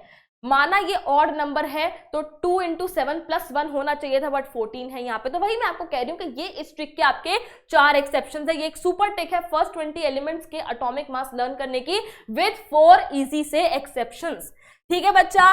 तो इतनी बात समझ आ गई है आपको, एटम की कहानी जो है वो पूरी क्लियर हो गई है, अच्छे से सब डन है। तो चलिए यार, अब हम अपने चैप्टर के नेक्स्ट पार्ट पे चलते हैं। चैप्टर का नाम है एटम्स एंड मॉलिक्यूल्स। तो अब हम मॉलिक्यूल्स को समझते हैं कि मॉलिक्यूल्स क्या होते हैं। ओके ओके, तो अब यार क्लास की जो स्टार्टिंग थी उसमें मैंने आपको बताया था कि हमारे एक इंडियन फिलोसोफर थे पकुड़ा कत्यायमा। उन्होंने बोला था कि ये जो आपके परमाणु होते हैं ये जनरली कंबाइंड स्टेट में एग्जिस्ट करते हैं। बेसिकली जो आपके एटम्स होते हैं they normally exist in a combined form, है ना, यही बोला था ना उन्होंने, बिल्कुल बिल्कुल यही बोला था, ठीक है। Normally exist in a combined form. ये जो आपके एटम्स है ना बेटा, ये नॉर्मली कंबाइंड स्टेट में एग्जिस्ट करते हैं। एटम्स दूसरे ही एटम्स के साथ ग्रुप बनाकर रहते हैं एंड इन्हीं ग्रुप ऑफ एटम्स को क्या कहा जाता है, मॉलिक्यूल्स कहा जाता है। मैंने आपको स्टार्टिंग में भी बताया था कि जनरली कंबाइंड स्टेट में एग्जिस्ट करते हैं, बट ऐसा नहीं है कि अकेले रह ही नहीं सकते। जैसे हम ह्यूमंस हैं यार, ह्यूमंस आर सोशल एनिमल, हम अकेले नहीं रह सकते, हमें साथ की, कंपेनियनशिप की, फैमिली, फ्रेंड्स, पार्टनर सबकी जरूरत होती है ना। बट होते हैं कुछ गिने चुने इक्का दुक्का जो रह लेते हैं अकेले। मूवियों में दिखाते ना, दूर पहाड़ी में जंगल के बीच एक झोपड़ी है, वहां पे एक बूढ़ी दादी रहती है ना, एक बूढ़े बाबा रहते हैं, तो रह लेते हैं कुछ अकेले, बट जनरली आपके कंबाइंड रहते हैं, टुगेदर रहते हैं। तो एटम्स दूसरे ही एटम्स के साथ ग्रुप बनाकर रहते हैं। इन्हीं ग्रुप ऑफ एटम्स को हम क्या बोलते हैं, मॉलिक्यूल्स बोलते हैं। So what is molecule? A molecule is a group of 2 or more atoms which are held together strongly by some kind of attractive force। अब यार जब भी आपका कोई ग्रुप होता है, दोस्तों का ग्रुप, फैमिली का ग्रुप, ये ग्रुप वो ग्रुप, क्लास में कोई प्रोजेक्ट करना है उसका ग्रुप में ना एक फोर्स होती है। आपका दोस्त, आपके दोस्त का ग्रुप है, वहां पे फ्रेंडशिप होगी, फैमिली का ग्रुप है, वहां प्यार होगा। तो ग्रुप में क्या होता है, एक अट्रैक्टिव फोर्स होती है ना। वैसे ही ये जो मॉलिक्यूल है ये ग्रुप ऑफ 2 और मोर एटम्स है which are held together by some kind of attractive force. Such an attractive force which holds these atoms together is called a chemical bond, ठीक है। So basically what are molecules? Molecules are group of atoms, ठीक है। molecules क्या है, molecules are group of atoms। अब molecule में क्या होता है बेटा, जब सेम टाइप के एटम्स मिलकर ग्रुप बनाते हैं, जब सेम टाइप के एटम्स मिलकर ग्रुप बना रहे हैं, group of atoms is molecule. जब सेम टाइप के एटम्स मिलकर मॉलिक्यूल बनाते हैं तो उसे हम मॉलिक्यूल ऑफ एलिमेंट बोलते हैं, ठीक है। मॉलिक्यूल क्या है? Group of atoms. जब सेम टाइप के एटम्स का ग्रुप होता है तो मॉलिक्यूल ऑफ एलिमेंट। जब डिफरेंट टाइप के एटम्स मिलकर ग्रुप बनाते हैं, and group of atoms is molecule, जब डिफरेंट टाइप के एटम्स मिलकर मॉलिक्यूल बनाते हैं तो उसे मॉलिक्यूल ऑफ कंपाउंड कहते हैं, ठीक है। देख सकते हैं अब आपके पास डिफरेंट टाइप के एटम्स हैं, यस।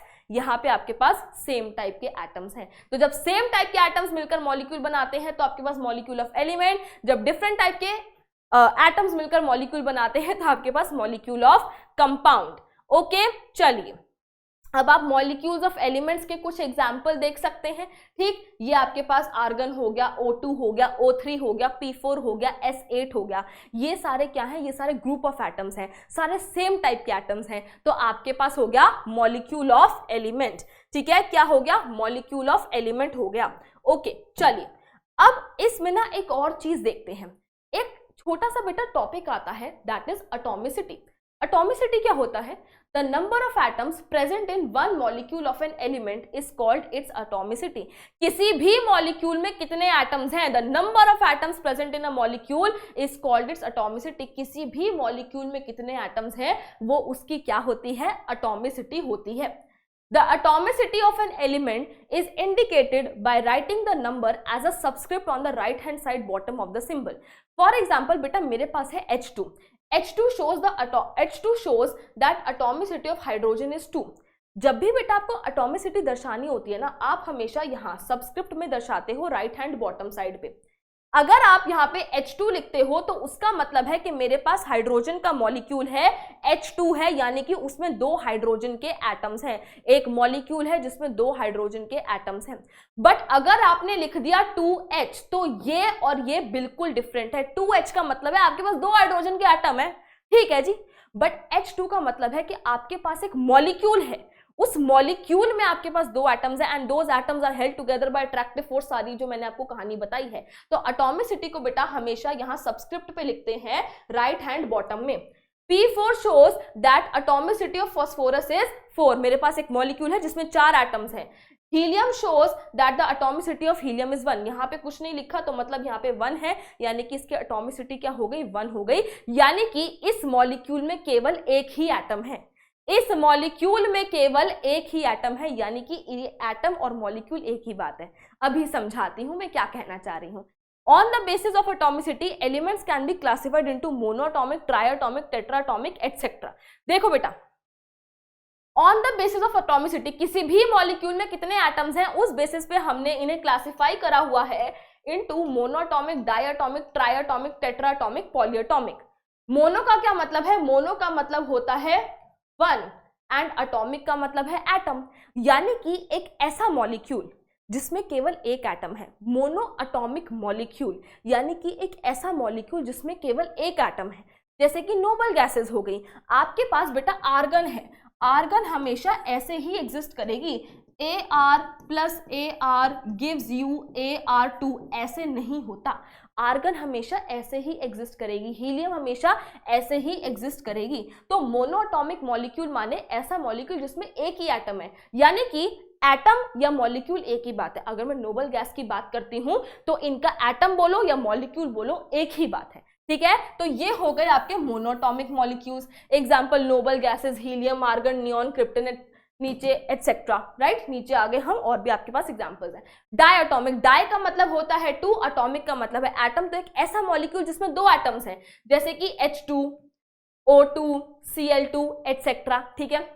ट्राइएटॉमिक, एक ऐसा मॉलिक्यूल जिसमें 3 एटम्स हैं, यस, O3 हो गया। क्योंकि हम मॉलिक्यूल्स ऑफ एलिमेंट्स की बात कर रहे हैं तो सारे सेम टाइप के एटम्स आपको दिख रहे होंगे हर जगह। टेट्राएटॉमिक, टेट्रा माने 4, एटॉमिक माने एटम, तो एक ऐसा मॉलिक्यूल जिसमें 4 एटम्स है, एग्जांपल हो गया P4। पॉलीएटॉमिक, पॉलीएटॉमिक मतलब मोर देन 4, एक ऐसा मॉलिक्यूल जिसमें 4 से ज्यादा क्या है? एटम्स हैं, मोर देन 4, जैसे कि सल्फर S8 हो गया, फ्लोरीन C60 हो गया, ठीक है। Polyatomic is more than 4 atoms, yes. चलिए अगर हमें मॉलिक्यूल ऑफ एलिमेंट क्लियर हो गया है तो मॉलिक्यूल ऑफ कंपाउंड को देखते हैं, ठीक है। मॉलिक्यूल ऑफ कंपाउंड क्या है बेटा, जब डिफरेंट टाइप के एटम्स मिलकर मॉलिक्यूल बनाते हैं तो उसे मॉलिक्यूल ऑफ कंपाउंड बोलते हैं, ठीक है। चलो, in the molecule of compound the atoms of different elements are combined or bonded together, ठीक। These are present in definite proportion by mass according to the law of constant proportion। भाई मेरे पास H2O एक molecule है जो hydrogen और oxygen से मिलके बना है, तो ये नहीं कि हम अलग चीज पढ़ रहे हैं तो पुराने लॉस को भूल जाएं। ये जो आपके कंबाइन हो रहे हैं ना, they are present in definite proportion by mass according to the law of constant proportion, ठीक है। चलिए, द मॉलिक्यूल्स ऑफ कंपाउंड्स में ऑल्सो भी diatomic, triatomic, tetraatomic and polyatomic in nature depending upon the number of atoms, ठीक है। किसी भी molecule में कितने एटम्स हैं उसके हिसाब से हम डाई, ट्राई, टेट्रा, पॉली में उसे क्लासिफाई कर सकते हैं। अब मेरा आप लोगों से एक सवाल है, हमने अभी मॉलिक्यूल ऑफ एलिमेंट देखा, वहां पे हमने मोनोटॉमिक से स्टार्ट किया था, monoatomic, diatomic and so on. हम मॉलिक्यूल ऑफ कंपाउंड देख रहे हैं, यहां पे मोनोटॉमिक क्यों नहीं है, यहां मोनोटॉमिक क्यों नहीं है? ये मेरा आपसे सवाल है जिसको आप कमेंट्स में बताएंगे। पॉज करो वीडियो और बिल्कुल बताओ कमेंट्स में, ठीक है। यहां मोनोटॉमिक क्यों नहीं है? The answer is molecule of compound, यानी कि जब डिफरेंट टाइप के एटम्स मिलकर मॉलिक्यूल बनाए, तो अगर मैं किसी सिंपलेस्ट मॉलिक्यूल की भी बात करूं, सिंपल से सिंपल मॉलिक्यूल की अगर मैं बात करती हूं मॉलिक्यूल ऑफ कंपाउंड की, तो मिनिमम एक एक्स एटम होगा किसी का एंड एक वाई एटम होगा, मिनिमम टू मिनिमम।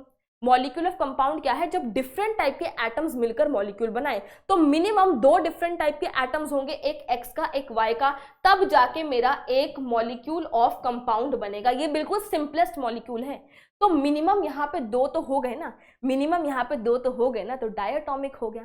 मोनोटॉमिक के केस में क्या था, एटम या मॉलिक्यूल एक ही बात है, एक ऐसा मॉलिक्यूल जिसमें एक ही एटम है। बट मॉलिक्यूल ऑफ कंपाउंड बनाना है तो मिनिमम 2 एटम्स तो चाहिए ना, एक एक्स का एक वाई का, मतलब X Y being general terms, है ना। तो आपके पास 2 हो गए तो ये डायटोमिक हो गया। इसीलिए हम मॉलिक्यूल ऑफ कंपाउंड को डायटोमिक से स्टार्ट करते हैं। तो डायटोमिक, ट्राइटोमिक, टेट्राटोमिक, पॉलीएटोमिक हो सकता है। यस, आप यहाँ फोटो देख लो, फोटो है ना, HCl हो गया आपका, ओके, डिफरेंट टाइप के एटम से मिलकर मॉलिक्यूल बन रहा है।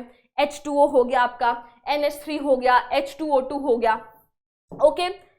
Now you can see here hydrogen chloride HCl, different type के एटम्स मिलकर मॉलिक्यूल बना रहे हैं। यहाँ पे एक हाइड्रोजन एक क्लोरीन, तो ये डायटोमिक हो गया।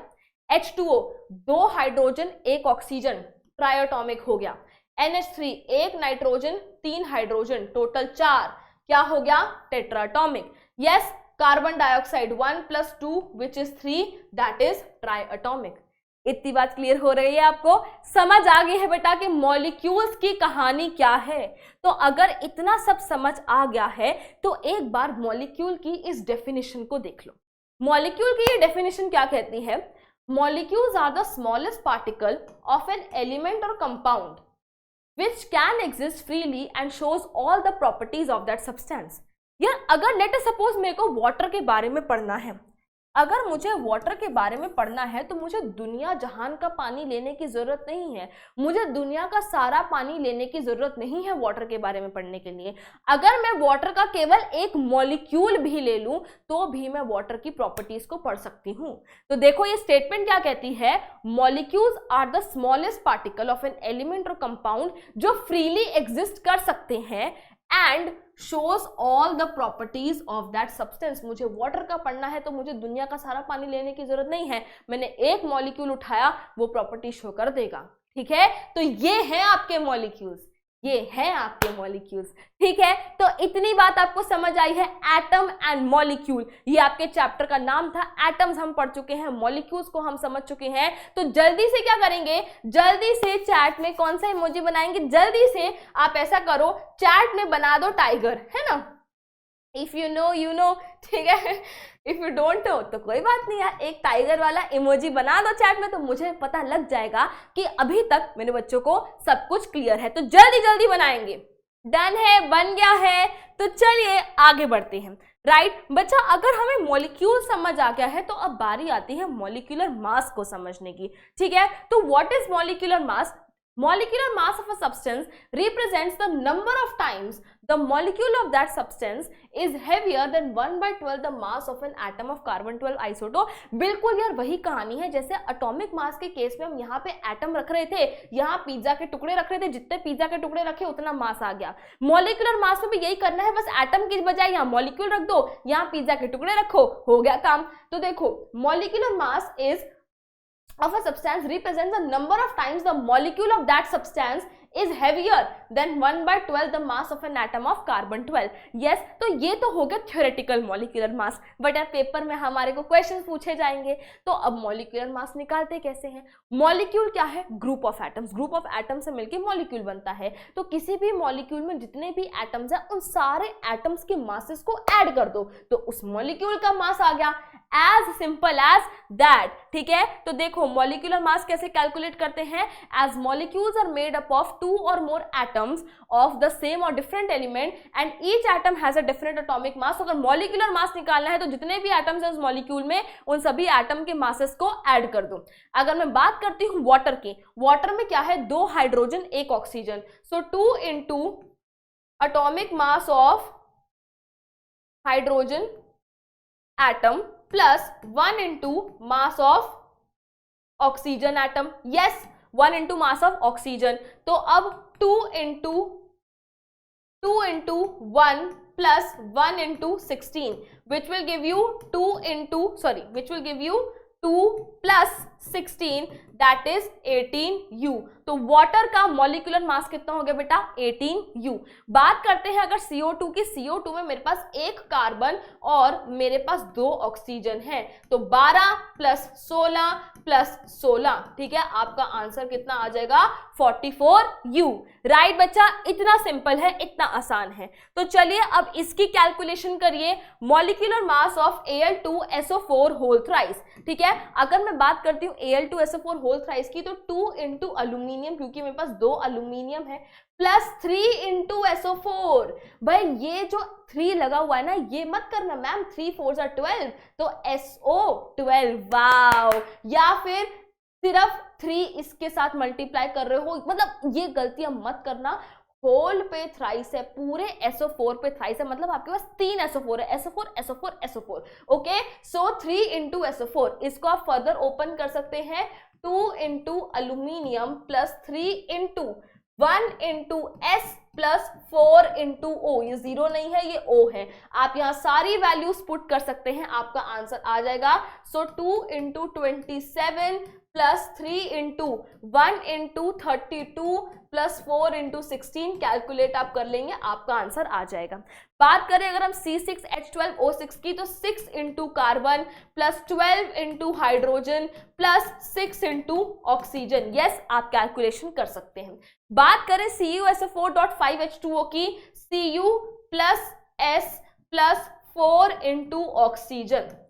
अब मैम यहाँ पे डॉट लगा हुआ है, मैथ्स हमें आती है, मैथ्स में डॉट का मतलब होता है मल्टीप्लिकेशन, तो मैम हम क्या करेंगे? Into 5H2O। प्लीज ये गलती नहीं करेंगे, ये आपका मैथ्स वाला डॉट नहीं है, ये आपका केमिस्ट्री वाला डॉट है। इस डॉट का क्या मतलब होता है बेटा? जब भी आपको ऐसे डॉट के साथ वाटर मॉलिक्यूल्स देखने को मिलते हैं तो उन्हें हम बोलते हैं वाटर ऑफ क्रिस्टलाइजेशन, ठीक है, उन्हें हम बोलते हैं वाटर ऑफ क्रिस्टलाइजेशन। राइट, ये हम 10th में पढ़ेंगे डिटेल में कि वाटर ऑफ क्रिस्टलाइजेशन क्या होते हैं। अभी के लिए आपको बस इतना जानना जरूरी है कि जब भी आप मॉलिक्यूलर मास की कैलकुलेशन कर रहे हैं और आपको ऐसे डॉट के साथ वाटर मॉलिक्यूल दिखे हैं, प्लीज इस डॉट को मल्टीप्लाई मत बना देना, इसका मतलब है प्लस। इसका ये मतलब है कि आपके पास कॉपर सल्फेट में 5 वाटर मॉलिक्यूल्स भी हैं। यस, तो वो 5 का आप जो मास है वो ऐड ही तो करोगे, मल्टीप्लाई थोड़ा ना करोगे। तो प्लीज मल्टीप्लाई यहाँ पे नहीं आएगा, यहाँ पे प्लस आएगा। Copper plus sulphur plus 4 into oxygen plus 5H2O। Okay, तो ये आप वैल्यूज यहाँ पे पुट कर सकते हैं और अपना आंसर निकाल सकते हैं। तो मॉलिक्यूलर मास क्लियर हो गया है, मॉलिक्यूलर मास हमने निकाल लिया है। अब बारी आती है फॉर्मूला यूनिट मास को समझने की। फॉर्मूला यूनिट मास कुछ नहीं है भाई, जैसे मॉलिक्यूलर मास निकाला था वैसे ही ऐड करके फॉर्मूला यूनिट मास निकालना है। बस फर्क इतना है कि फॉर्मूला यूनिट मास जो होता है वो आयनिक कंपाउंड्स के लिए होता है। जब भी आपके पास एक आयनिक कंपाउंड है, आयनिक कंपाउंड क्या है, जो आयंस द्वारा बनता है। आयंस क्या होते हैं 30 सेकंड के बाद मैं आपको बताऊंगी। तो जो आयनिक कंपाउंड होते हैं वहां मॉलिक्यूलर मास ना बोल के फॉर्मूला यूनिट मास बोलते हैं। तरीका निकालने का बिल्कुल सेम है, मेथड बिल्कुल सेम है, बस मॉलिक्यूलर मास नहीं बोलते, आयनिक कंपाउंड्स के केस में फॉर्मूला यूनिट मास बोलते हैं। In case of compounds formed by ions, यानी कि ionic compounds, we calculate formula mass, हम फॉर्मूला यूनिट मास निकालते हैं as the formula of ionic compound is called formula unit। ये मेरे पास एक आयनिक कंपाउंड है, ये बना है Ca2+ एंड O2-, इन दो आयंस द्वारा बना है। तो ये जो आपका फॉर्मूला है ना, ये आपका आयनिक कंपाउंड है। यस, इसके लिए हम क्या निकालेंगे, इसके लिए हम फॉर्मूला यूनिट मास निकालते हैं, because the formula of ionic compound, ये आयनिक कंपाउंड के फॉर्मूला को हम फॉर्मूला यूनिट बोलते हैं एंड इन मासेस को फॉर्मूला यूनिट मास बोलते हैं। Formula mass of an ionic compound is obtained by adding the masses of all the atoms. इसमें कैसे करोगे, calcium plus oxygen 40 + 16 which is 56। Yes, which is 56, बिल्कुल same है यार, कुछ नहीं करना, बस आयनिक कंपाउंड है तो मॉलिक्यूलर मास ना बोल के फॉर्मूला यूनिट मास बोलेंगे। ओके, चलिए, जैसे कि मैंने आपको प्रॉमिस करा था 30 सेकंड बाद मैं आपको बताऊंगी कि आयंस क्या होते हैं। ठीक है बच्चा, चलो यार आयंस को समझते हैं क्या है। आयंस होती हैं आपकी चार्ज्ड स्पीशीज। आयंस क्या होते हैं, आयंस होते हैं आपके चार्ज्ड स्पीशीज। ओके, चलिए इसको ना एक एग्जाम्पल से समझते हैं। लेट अस सपोज बेटा मेरे पास क्या है, मेरे पास एक एटम है X, ठीक है, इसका एटॉमिक नंबर सपोज करो क्या है, 10 है। इसका एटॉमिक नंबर क्या है, 10। आई होप अभी तक आपको पता होगा कि एटॉमिक नंबर माने नंबर ऑफ प्रोटॉन्स, तो इसका मतलब इसका एटॉमिक नंबर है 10, यानी कि इसमें प्रोटॉन्स कितने हैं 10 और इसमें इलेक्ट्रॉन्स भी कितने हैं 10, क्योंकि ये एक न्यूट्रल एटम है। न्यूट्रल एटम है मतलब उस पर ओवरऑल कोई चार्ज नहीं है। ओवरऑल उस पर चार्ज क्यों नहीं है, क्योंकि उसमें जितने इलेक्ट्रॉन्स हैं उतने ही प्रोटॉन्स हैं। यस, तो ये एक न्यूट्रल एटम है, एटॉमिक नंबर इसका 10 है, मतलब इसमें 10 प्रोटॉन्स हैं और 10 ही इलेक्ट्रॉन्स हैं। 10 प्रोटॉन्स की वजह से चार्ज हुआ +10, 10 इलेक्ट्रॉन्स की वजह से चार्ज हुआ -10, ठीक है, ओवरऑल इस पे चार्ज हो गया 0 और ये आपका क्या है, न्यूट्रल एटम है। अब मैंने क्या करा बेटा, मैंने इसमें एक इलेक्ट्रॉन ऐड कर दिया। एक इलेक्ट्रॉन ऐड करने से प्रोटॉन्स तो आपके 10 ही रहे बट इलेक्ट्रॉन्स 11 हो गए। प्रोटॉन्स की वजह से +10, इलेक्ट्रॉन्स की वजह से -11, ओवरऑल चार्ज आ गया -1।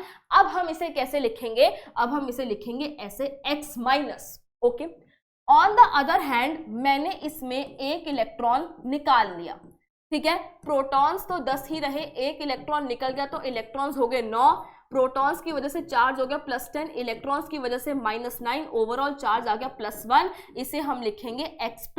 तो जब आपके पास एक न्यूट्रल स्पीशीज थी तो आप उसको लिख रहे थे X, neutral atom.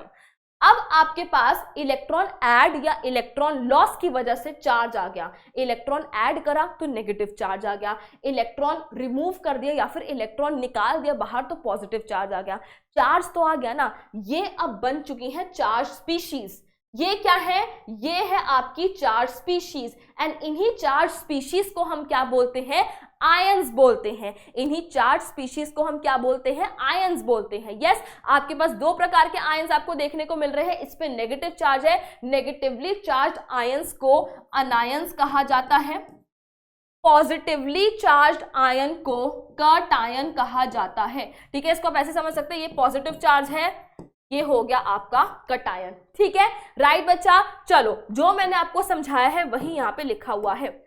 Ions are electrically charged species and ion is formed by the loss or gain of electrons by an atom. किसी भी एटम द्वारा जब इलेक्ट्रॉन लूज या गेन करा जाता है तो आयन की फॉर्मेशन होती है। जब इलेक्ट्रॉन गेन करा जाता है, यानी कि जब इलेक्ट्रॉन ऐड हो रहा है, जब इलेक्ट्रॉन गेन हो रहा है या ऐड हो रहा है तो आपका अनायन बनता है। जब इलेक्ट्रॉन लूज हो रहा है तो आपका कटायन बनता है। Okay, An ion is formed by the loss or gain of electrons by an atom, so it contains an unequal number of electrons and protons. जब electrons and protons का number unequal होगा तभी charge उस पर उत्पन्न होगा, create होगा. There are two types of ions, ये भी मैं आपको बता चुकी हूँ. आपके पास कटायंस है जो पॉजिटिवली चार्ज आयन होते हैं, एंड आपके पास अनायन है जो नेगेटिवली चार्ज आयन होते हैं. कटायन कब बनता है? कटायन बनता है जब इलेक्ट्रॉन का लॉस हुआ. जब इलेक्ट्रॉन का लॉस हुआ जिस वजह से इलेक्ट्रॉन्स कम हो गए, प्रोटॉन ज्यादा हो गए, ओवरऑल पॉजिटिव चार्ज आ गया.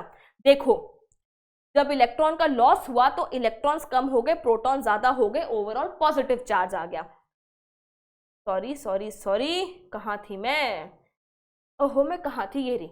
अनायन कब बनता है? अनायन बनता है जब इलेक्ट्रॉन का गेन होता है. इलेक्ट्रॉन के गेन होने पे इलेक्ट्रॉन का नंबर प्रोटॉन से ज्यादा हो गया, इसलिए ओवरऑल नेगेटिव चार्ज आ गया, एंड यू गेट एन अनायन. जब इलेक्ट्रॉन का गेन होता है तो इलेक्ट्रॉन ज्यादा, प्रोटॉन कम, तो आप पे नेगेटिव चार्ज आता है, आप पे नहीं, इस पे, तो आपको मिल गया अनायन. A positively charged ion is known as cation. यही मैंने आपको बताया. Cation is formed by the loss of one or more electrons by an atom. A cation contains less electron than a normal atom. Due to more protons than electrons, cation पे positive charge होता है. Due to more protons than electrons, है ना? Due to more protons than electrons, overall charge आ गया positive. A negatively charged ion is known as anion. Anion is formed by the gain of one or more electrons by an atom. An anion contains more electrons than normal. Due to more electrons than protons, anion पे negative charge होता है. इतनी कहानी आपको समझ आई है, clear हुआ है? चलिए इसको ना थोड़ा सा और समझते हैं. अब मैंने क्या करा बेटा, यहाँ पे मैंने एक इलेक्ट्रॉन गेन करवाया, तो इस पे क्या चार्ज आ गया? इस पे -1 चार्ज आ गया. कुछ नहीं है तो 1 ही है. लेट अस सपोज इसने क्या करा, लेट अस सपोज कोई कलर लेते हैं ब्लू, इसने 2 इलेक्ट्रॉन्स गेन करे. 2 इलेक्ट्रॉन्स गेन करने की वजह से प्रोटॉन्स तो आपके 10 ही रहे, इलेक्ट्रॉन्स हो गए आपके 12, प्रोटॉन्स की वजह से +10, इलेक्ट्रॉन्स की वजह से -12, ओवरऑल चार्ज आपका आ गया -2. अब मैं इसे लिखूंगी ऐसे x2-. अब ये हमें क्या दर्शा रहा है? ये हमें 2 दर्शा रहा है कि 2 इलेक्ट्रॉन्स हैं. नेगेटिव दर्शा रहा है कि इलेक्ट्रॉन्स गेन करे गए हैं. जब आप अपने जीवन में नेगेटिविटी लेते रहोगे तो जीवन आपका पूरा नेगेटिव बन जाएगा ना. तो मतलब जब इलेक्ट्रॉन का गेन हुआ तो नेगेटिव चार्ज आया. और कितने इलेक्ट्रॉन्स का गेन हुआ?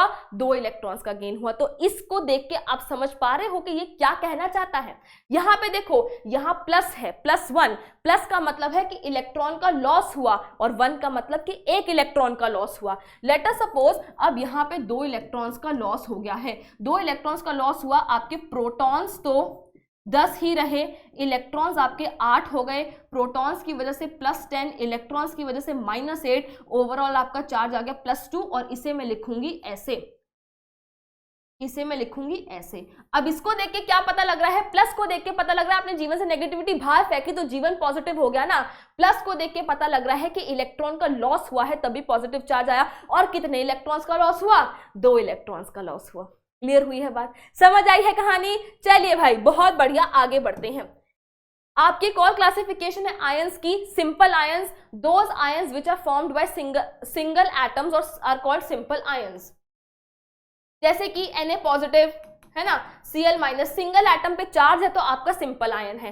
पॉलीएटॉमिक आयंस कौन से होते हैं? Group of atoms carrying a charge. ये एक ग्रुप ऑफ एटम है कैरिंग अ चार्ज. ये एक ग्रुप ऑफ एटम्स है carrying a charge. Those ions which are formed from group of atoms are called polyatomic ions. As simple as that बच्चा. And ये जो अब आपका टेबल है ना, ये आपके लिए, ये टेबल आपके लिए very very very very very very very important है. केमिकल फॉर्मूला बनाना सीखना है तो ये टेबल आपको आना चाहिए. मैं साइड पे हो रही हूं, इस टेबल में आपको आयंस देखने को मिल रहे हैं. ठीक है, इस टेबल में आपको आयंस देखने को मिल रहे हैं. एंड मैं आपको बता रही हूं कि केमिकल फॉर्मूला बनाना सीखना है तो ये टेबल आपको बाय हार्ट आना चाहिए. ओके, तो चलिए अब हमने इस टेबल को देख लिया है. अब एक और कॉन्सेप्ट को समझते हैं, दैट इज वैलेंसी. आयन समझ लेंगे, वैलेंसी समझ लेंगे, केमिकल फॉर्मूला चुटकियों में बनाना सीख जाएंगे.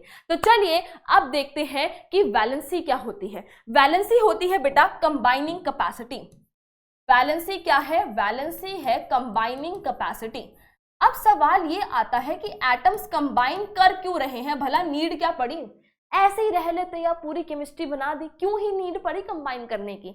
तो why do atoms combine? They combine to achieve stability.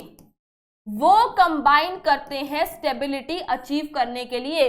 अब इनकी स्टेबिलिटी का ये मतलब नहीं है पैसा, प्यार, बंगला, गाड़ी, नहीं। केमिस्ट्री की दुनिया में, एटम्स की दुनिया में स्टेबिलिटी का क्या मतलब है वो हम चैप्टर 4 में समझेंगे, ठीक है। मैं आपको वर्ड्स बता देती हूं। केमिस्ट्री की दुनिया में स्टेबिलिटी का मतलब है ऑक्टेट या फिर डुप्लेट इन केस ऑफ केशन, पूरा होना चाहिए।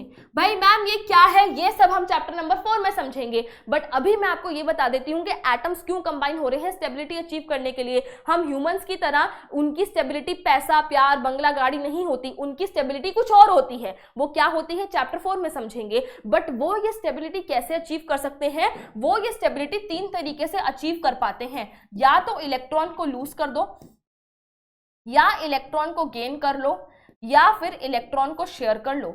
उन्हें जो स्टेबिलिटी चाहिए वो 3 तरीकों से अचीव हो सकती है। या तो इलेक्ट्रॉन को लूज कर दो, या गेन कर लो, या फिर इलेक्ट्रॉन को शेयर कर लो। इन 3 तरीकों से वो अपनी स्टेबिलिटी को अचीव कर लेते हैं। एंड अब मैं आपको बताती हूं कि वैलेंसी क्या होता है। देखिए, the number of electrons gained, lost or shared by the atom of an element so as to achieve stability is called valency.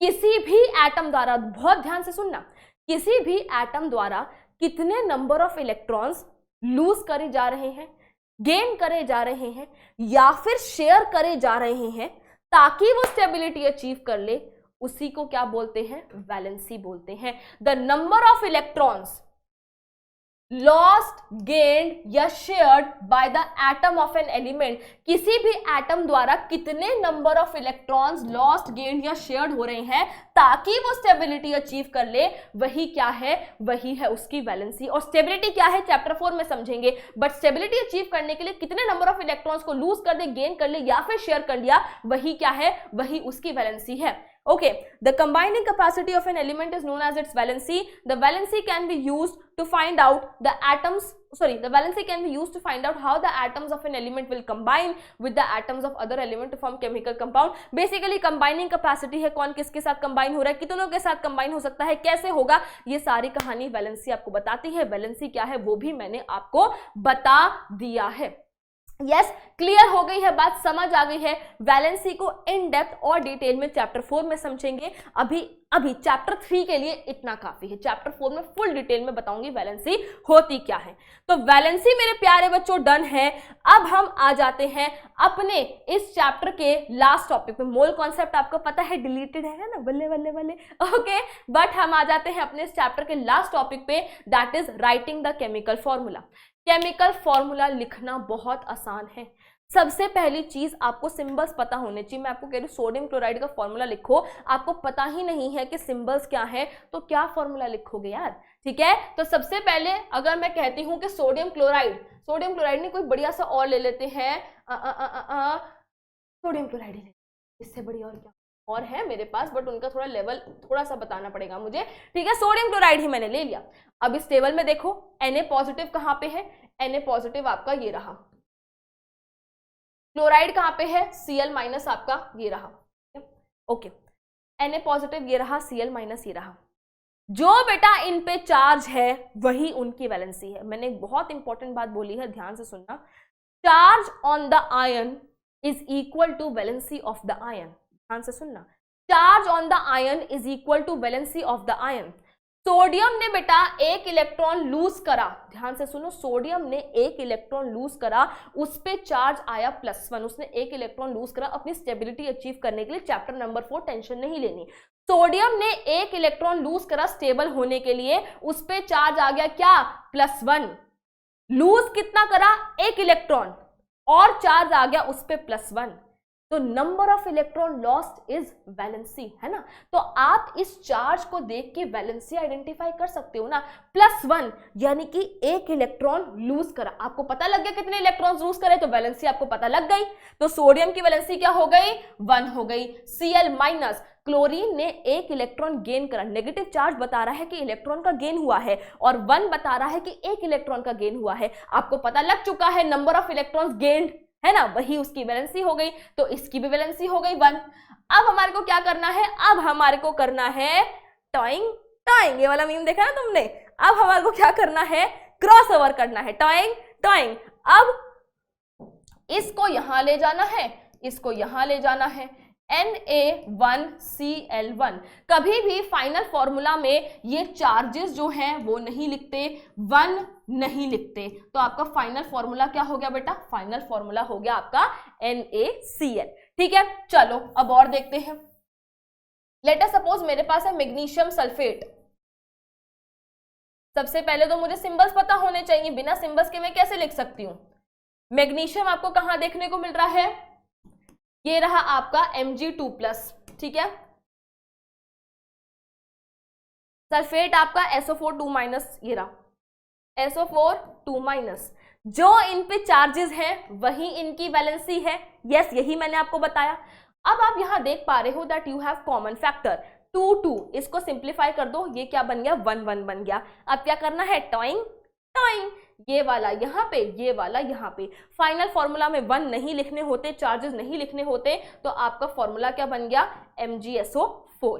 ठीक, चलो अब बनाते हैं पोटेशियम नाइट्रेट। ठीक है, पोटेशियम के पॉजिटिव, नाइट्रेट NO3-। ठीक है, जो इन पे चार्जेस है वही इनकी वैलेंसी है 1 1, ये वाला टॉइंग, ये वाला टॉइंग यहाँ पे, तो ये क्या हो गया आपका KNO3 हो गया। ठीक है, चलो बनाते हैं कैल्शियम कार्बोनेट। बहुत आसान है यार, कैल्शियम क्या है आपका Ca2+, कार्बोनेट क्या है आपका CO3 2-। जो इन पे चार्ज है वही इनकी वैलेंसी है 2 2। मेरे पास एक कॉमन फैक्टर आ गया, इसको सिंप्लीफाई कर देंगे 1 1, टॉइंग टॉइंग, फाइनल फॉर्मूला हो गया आपका CaCO3। As simple as that, कुछ भी और नहीं करना है इसमें। इसलिए मैंने आपको कहा था कि ये टेबल आपको बढ़िया से जो है आना चाहिए। क्लियर है, इतनी बात समझ आ गई है बेटा। ये कहानी मैं साइड पे हो गई हूं, इसको एक बार अच्छे से देखो, समझने की कोशिश करो कि मैंने आपको क्या समझाया है। ठीक है, क्लियर हो गया है, समझ आ गया है। Chemical formula of a compound is the symbolic representation of its composition, कैसे बनाते हैं, पूरी कहानी डन है, क्लियर हो गई है। चलिए भाई, इसी के साथ हमारा ये जो चैप्टर है एटम्स एंड मॉलिक्यूल्स, वो क्या होता है, वो होता है खत्म। जो रिवीजन वाला पार्ट था हमारा, वन शॉट डिटेल जो हमने रिवीजन करी है, वो पार्ट होता है खत्म। अब बारी आती है बच्चा क्वेश्चन प्रैक्टिस करने की। जो सब हमने अपने कॉन्सेप्ट्स नए सीखे हैं या फिर रिवाइज करे हैं, उन सबको अप्लाई करने की एंड अपने कॉन्फिडेंस को बूस्ट करने की। तो चलिए स्टार्ट करते हैं क्वेश्चन प्रैक्टिस के साथ। I have a mix of questions. अच्छे से बेटा क्वेश्चन को देखो, वीडियो को पॉज करो, खुद उस क्वेश्चन को बनाने की कोशिश करो, सॉल्व तो मैं करा ही दूंगी। ठीक, चलिए पहला प्रश्न आपकी कंप्यूटर स्क्रीन पर ये रहा, असर्शन एंड रीजन है। क्वेश्चन कहता है the formula unit mass and molecular mass of a substance is defined as the sum of atomic masses of all the atoms present in the formula unit या molecular formula of a compound। बिल्कुल सही बात है यार, चाहे formula unit मास हो या molecular mass हो, किसके बराबर होता है, जितने भी एटम्स हैं उनके मासेस को ऐड कर दो। बिल्कुल ट्रू स्टेटमेंट है, बिल्कुल करेक्ट स्टेटमेंट है। ठीक है, reason, there is only one difference between molecular mass and formula unit mass, which is molecular mass is used for molecular compounds यानी कि covalent compounds and formula unit mass is used for ionic compounds. However, they have same numerical value. ये बात भी बिल्कुल सही है, यही मैंने आपको बताया था, बिल्कुल ट्रू है। ये एक स्टेटमेंट है, ये एक स्टेटमेंट है, दोनों स्टेटमेंट्स ट्रू हैं।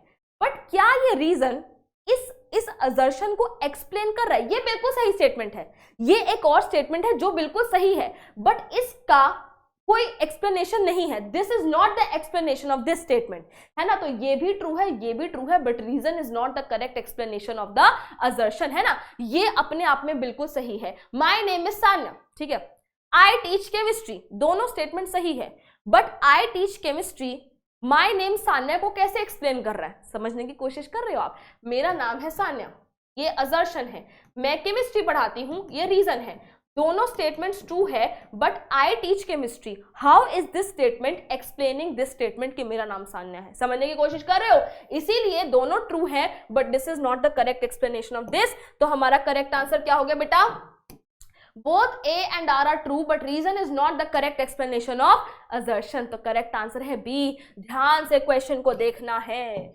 चलिए क्वेश्चन है, in a compound the percentage composition of an element is calculated with the help of molecular formula of the compound and the molecular mass of a compound is found with the help of the atomic masses. Yes, and with the help of given relation the percentage mass of each element can be calculated. So percentage mass of element is mass of the element upon mass of compound into 100. ये तो basic percentage जो हम निकालते हैं वही है. in calcium carbonate the percentage of calcium is, बेटा अगर मुझे परसेंटेज ऑफ कैल्शियम निकालना है तो ये तो बेसिक मैथ्स है, किसी भी चीज का परसेंटेज निकालना है तो उस चीज का mass upon total mass into आप क्या कर देते हो, इनटू आप 100 कर देते हो. सही बात है. तो अब कैल्शियम का क्या मास होता है? कैल्शियम का मास होता है बेटा 40. ठीक है. कैल्शियम कार्बोनेट का कितना मास है? 40 plus 12 plus 3 into 16 which comes out to be 100 and हम क्या कर देंगे, इंटू 100 कर देंगे. तो आपका परसेंटेज ऑफ कैल्शियम कितना निकल कर आ गया? 40%. ठीक है. कितना निकल कर आ गया? 40%. यस बच्चा, तो करेक्ट आंसर हो गया आपका ऑप्शन नंबर बी. समझ आ रहा है कि नहीं आ रहा है मुझे बताएंगे. बढ़िया बेटा. चलो नेक्स्ट क्वेश्चन. नेक्स्ट क्वेश्चन हमारा ट्रू फॉल्स है, हमारे को ट्रू फॉल्स बताना है. चलिए देखते हैं. Formula unit mass of Na2O is 100 AMU. सबसे पहले फॉर्मूला यूनिट की यूज करा because this is an ionic compound. तो अब इसका कितना फॉर्मूला यूनिट मास होगा हम खुद निकालते हैं. पहले 2 into Na plus 1 into oxygen which is 2 into 23 plus 1 into 16 which will come out to be 62. यहाँ 100 लिखा है तो ये स्टेटमेंट आपकी फॉल्स हो गई. Symbol of aluminium is Al. बिल्कुल सत्य स्टेटमेंट है ये. SO2 is the formula for sulfur dioxide. बिल्कुल ट्रू है. Molecular mass of HNO3 is 63. बिल्कुल ट्रू है. आप कैलकुलेट करेंगे hydrogen plus nitrogen plus 3 into oxygen, you will calculate it, आपको 63 मिलेगा. आयंस आर दोज पार्टिकल्स जिनमें या तो लेस या मोर इलेक्ट्रॉन्स होते हैं. बिल्कुल सही बात है यार, कम या ज्यादा इलेक्ट्रॉन्स है तभी तो चार्ज डेवलप हो रहा है. यस, तो बिल्कुल ट्रू है कि ions are those particles which either have less or more electrons than the normal atoms to.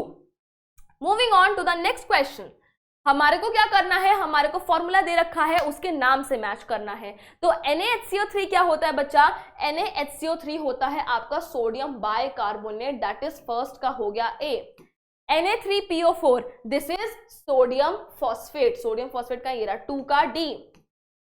This is sodium carbonate. Sodium carbonate क्या है, कहां पे है? थर्ड का B. एंड सोडियम क्लोराइड, ये तो हमारे को सबको ही पता है, फोर्थ का C. तो 1 का A, 2 का D, 3 का B, फोर्थ का C. करेक्ट है आपका option C. Okay done. Moving on. Next भी आपको करना है right the cations and anions present if any in the following compounds. अगर इनमें कटायन अनायन है तो बताओ, लिखो यार, अपने तक मत रखो इस नॉलेज को, बताओ हमें.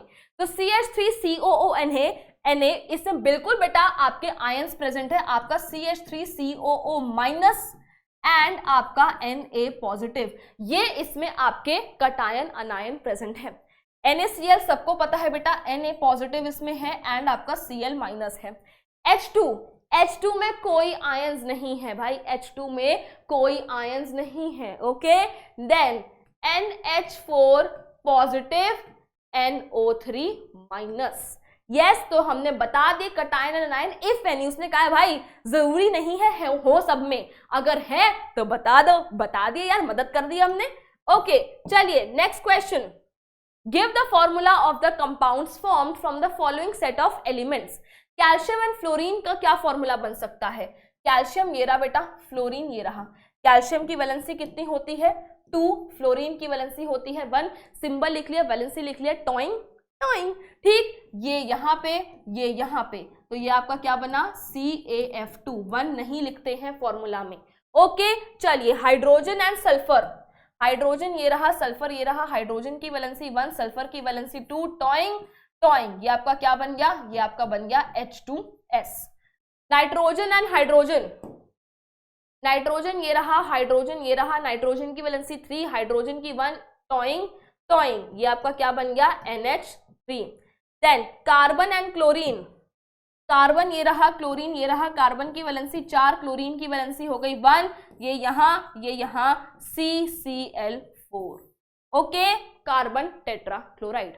डन है बच्चा, कितना सिंपल था, कितना आसान है। Symbol, valency, toing, toing, 3 step में फॉर्मूला डन। चलिए next question, Which of the following symbol of elements are incorrect? Give their correct symbols. Cobalt बेटा आपका ये गलत है। कोबाल्ट का करेक्ट सिंबल क्या होता है? C कैपिटल, एंड दूसरा आपका जो लेटर होता है that should be small. Yes, यही बताया मैंने आपको। कार्बन का बिल्कुल सही है, एल्यूमिनियम का बिल्कुल सही है, हीलियम का बिल्कुल सही है, सोडियम का गलत है। सोडियम का सिंबल होता है Na, जो कि हमने उसके लैटिन भाषा में जो नाम है उसमें से निकाला है, न्यूट्रियम में से। यस, चलिए इतने आसान है यार क्वेश्चन तुम्हारे, ये है ना, मिक्स ऑफ क्वेश्चन है तुम्हारे, exemplar, PYQs, different books. Okay चलो, give the chemical formula of the following compounds and compute the ratio by mass of the combining elements in each one of the following. Ma'am formula तक तो समझ आ रहा था, ये आगे क्या बोल गए ऊपर से निकल गया। कोई बात नहीं है, no fear when Sanya ma'am is here. अभी तुम्हारे को बताती हूँ। सबसे पहले इसका फॉर्मूला लिखना है। फॉर्मूला क्या है बेटा? अमोनिया का NH3। अब कहता है compute the ratio by mass of the combining elements. Ammonia में मेरे पास कौन से कंबाइनिंग एलिमेंट्स है बेटा? मेरे पास है नाइट्रोजन एंड मेरे पास है हाइड्रोजन। अब इन कंबाइनिंग एलिमेंट्स का मुझे रेशियो बाय मास निकालना है। कितना सिंपल है, आपके नाइट्रोजन का जो मास है, एक नाइट्रोजन है उसका मास हो गया 14, आपके पास 3 हाइड्रोजन है, एक हाइड्रोजन का मास होता है 1, 3 हाइड्रोजन का हो गया 3, तो ये आपका कितना रेशियो निकल कर आ गया? रेशियो बाय मास 14:3। उसने कहा है रेशियो निकालो किसके रिस्पेक्ट में? मास के रिस्पेक्ट में, रेशियो बाय मास। ठीक, चलिए नेक्स्ट हमारा क्या है? नेक्स्ट है हमारा कार्बन मोनोऑक्साइड, जिसका फॉर्मूला होता है CO। अब कार्बन मोनोऑक्साइड में आपके पास कार्बन है एंड आपके पास ऑक्सीजन है। एक ही कार्बन है, एक कार्बन का मास होता है 12, एक ही ऑक्सीजन है, एक का मास होता है 16, तो इसको हम सिंप्लीफाई कर सकते हैं। ठीक है, 4 3 12, 4 4 16, यहां पे लिख देते हैं। ठीक है, तो आपका रेशियो कितना आ गया? 3:4। 4 3 12, 4 4 16, तो आपका रेशियो बाय मास कितना निकल कर आ गया कार्बन मोनोऑक्साइड में? 3:4। Next aluminium fluoride. Aluminium fluoride बेटा, अल्यूमिनियम ये रहा, फ्लोरीन ये रहा, अल्यूमिनियम की वैलेंसी 3, इसकी 1, टॉइंग टॉइंग, तो फॉर्मूला हो गया आपका AlF3। ठीक है, फॉर्मूला कितना हो गया आपका? AlF3। अब इसमें आपका अल्यूमिनियम है और क्या है? फ्लोरीन है। ठीक है,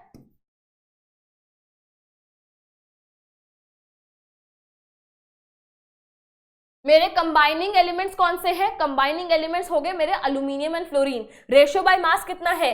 एक ही मेरे पास अल्यूमिनियम है। अल्यूमिनियम कितना होता है बेटा? 27। मेरे पास 3 फ्लोरीन है, एक फ्लोरीन का होता है 19, 3 फ्लोरीन है तो कितना निकल कर आ गया? 57। अब हम इसे सिंप्लीफाई कर सकते हैं। ठीक है, सिंप्लीफाई करेंगे तो ये जाएगा मेरा 3 9 27 और ये जाएगा मेरा 1 एंड 9, तो 9:19। ठीक है, मैंने बहुत दूर दूर लिख दिया है, इसको पास लिख देती हूँ। ओहो, 9:19 का आपका रेशियो निकल कर आ जाएगा ऑफ द कंबाइनिंग एलिमेंट्स। तो क्वेश्चन आपको समझ आया? घबराने की जरूरत बिल्कुल भी नहीं थी, बहुत ही आसान क्वेश्चन था। बस क्वेश्चन की लैंग्वेज को देखो और उसको समझ जाओ, सब आसान हो जाएगा। डन है, तो चलिए आगे बढ़ते हैं। नेक्स्ट क्वेश्चन है, state the number of atoms present in each of the following chemical species. Number of atoms बताने हैं भाई। प्लीज इस चार्ज को देख के कंफ्यूज मत होना, चार्ज को काउंट मत कर लेना, नंबर ऑफ एटम्स को काउंट करना है। तो यहाँ पे एक कार्बन 3 ऑक्सीजन, तो टोटल हो गए 4। यहाँ पे 1 + 4 दैट इज टोटल एटम्स हो गए 5। यहाँ पे 2 + 5 2 फॉस्फोरस 5 ऑक्सीजन, तो टोटल 7 एटम्स। यहाँ पे 1 + 1 दैट इज 2 एटम्स। डन है, बहुत बढ़िया। चलो नेक्स्ट क्वेश्चन, बढ़िया question. What is the fraction of the mass of water due to neutrons. Ma'am ये क्या बोल गए आप? What is the fraction of the mass of water due to neutrons. जो वाटर का मास न्यूट्रॉन्स की वजह से है उसका फ्रैक्शन निकालो। What is the fraction of mass of water due to neutrons? Neutrons की वजह से जो वाटर का मास है जितना भी है उसका फ्रैक्शन निकालो। चलिए यार, सबसे पहले हम मास ऑफ वाटर निकाल लेते हैं।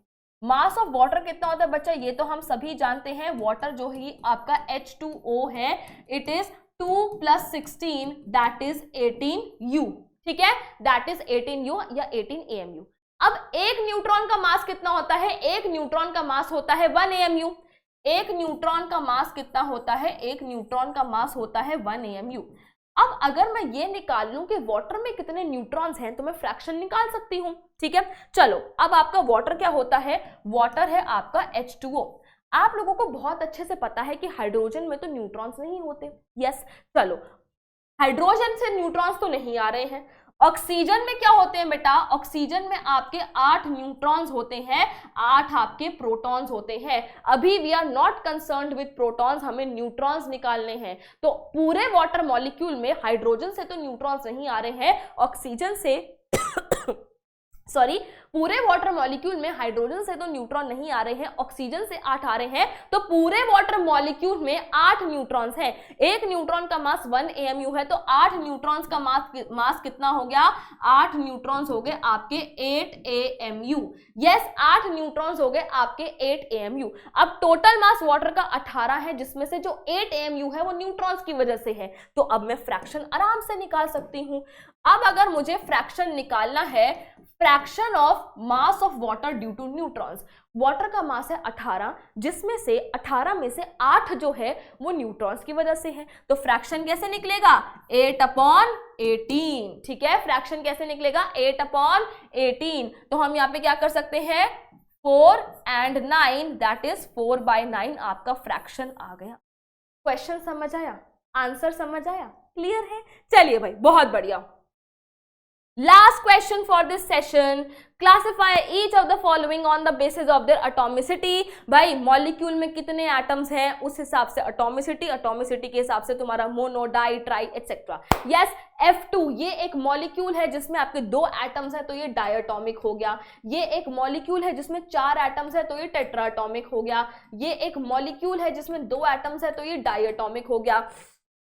ये एक ही एटम है तो मोनोएटॉमिक हो गया। यहाँ पे आपके पास एक ही एटम है, बता चुकी हूं ना ये कॉन्सेप्ट, तो ये भी क्या हो गया आपका? मोनोएटॉमिक हो गया। एंड इसी के साथ हमारा ये सेशन भी खत्म हो गया।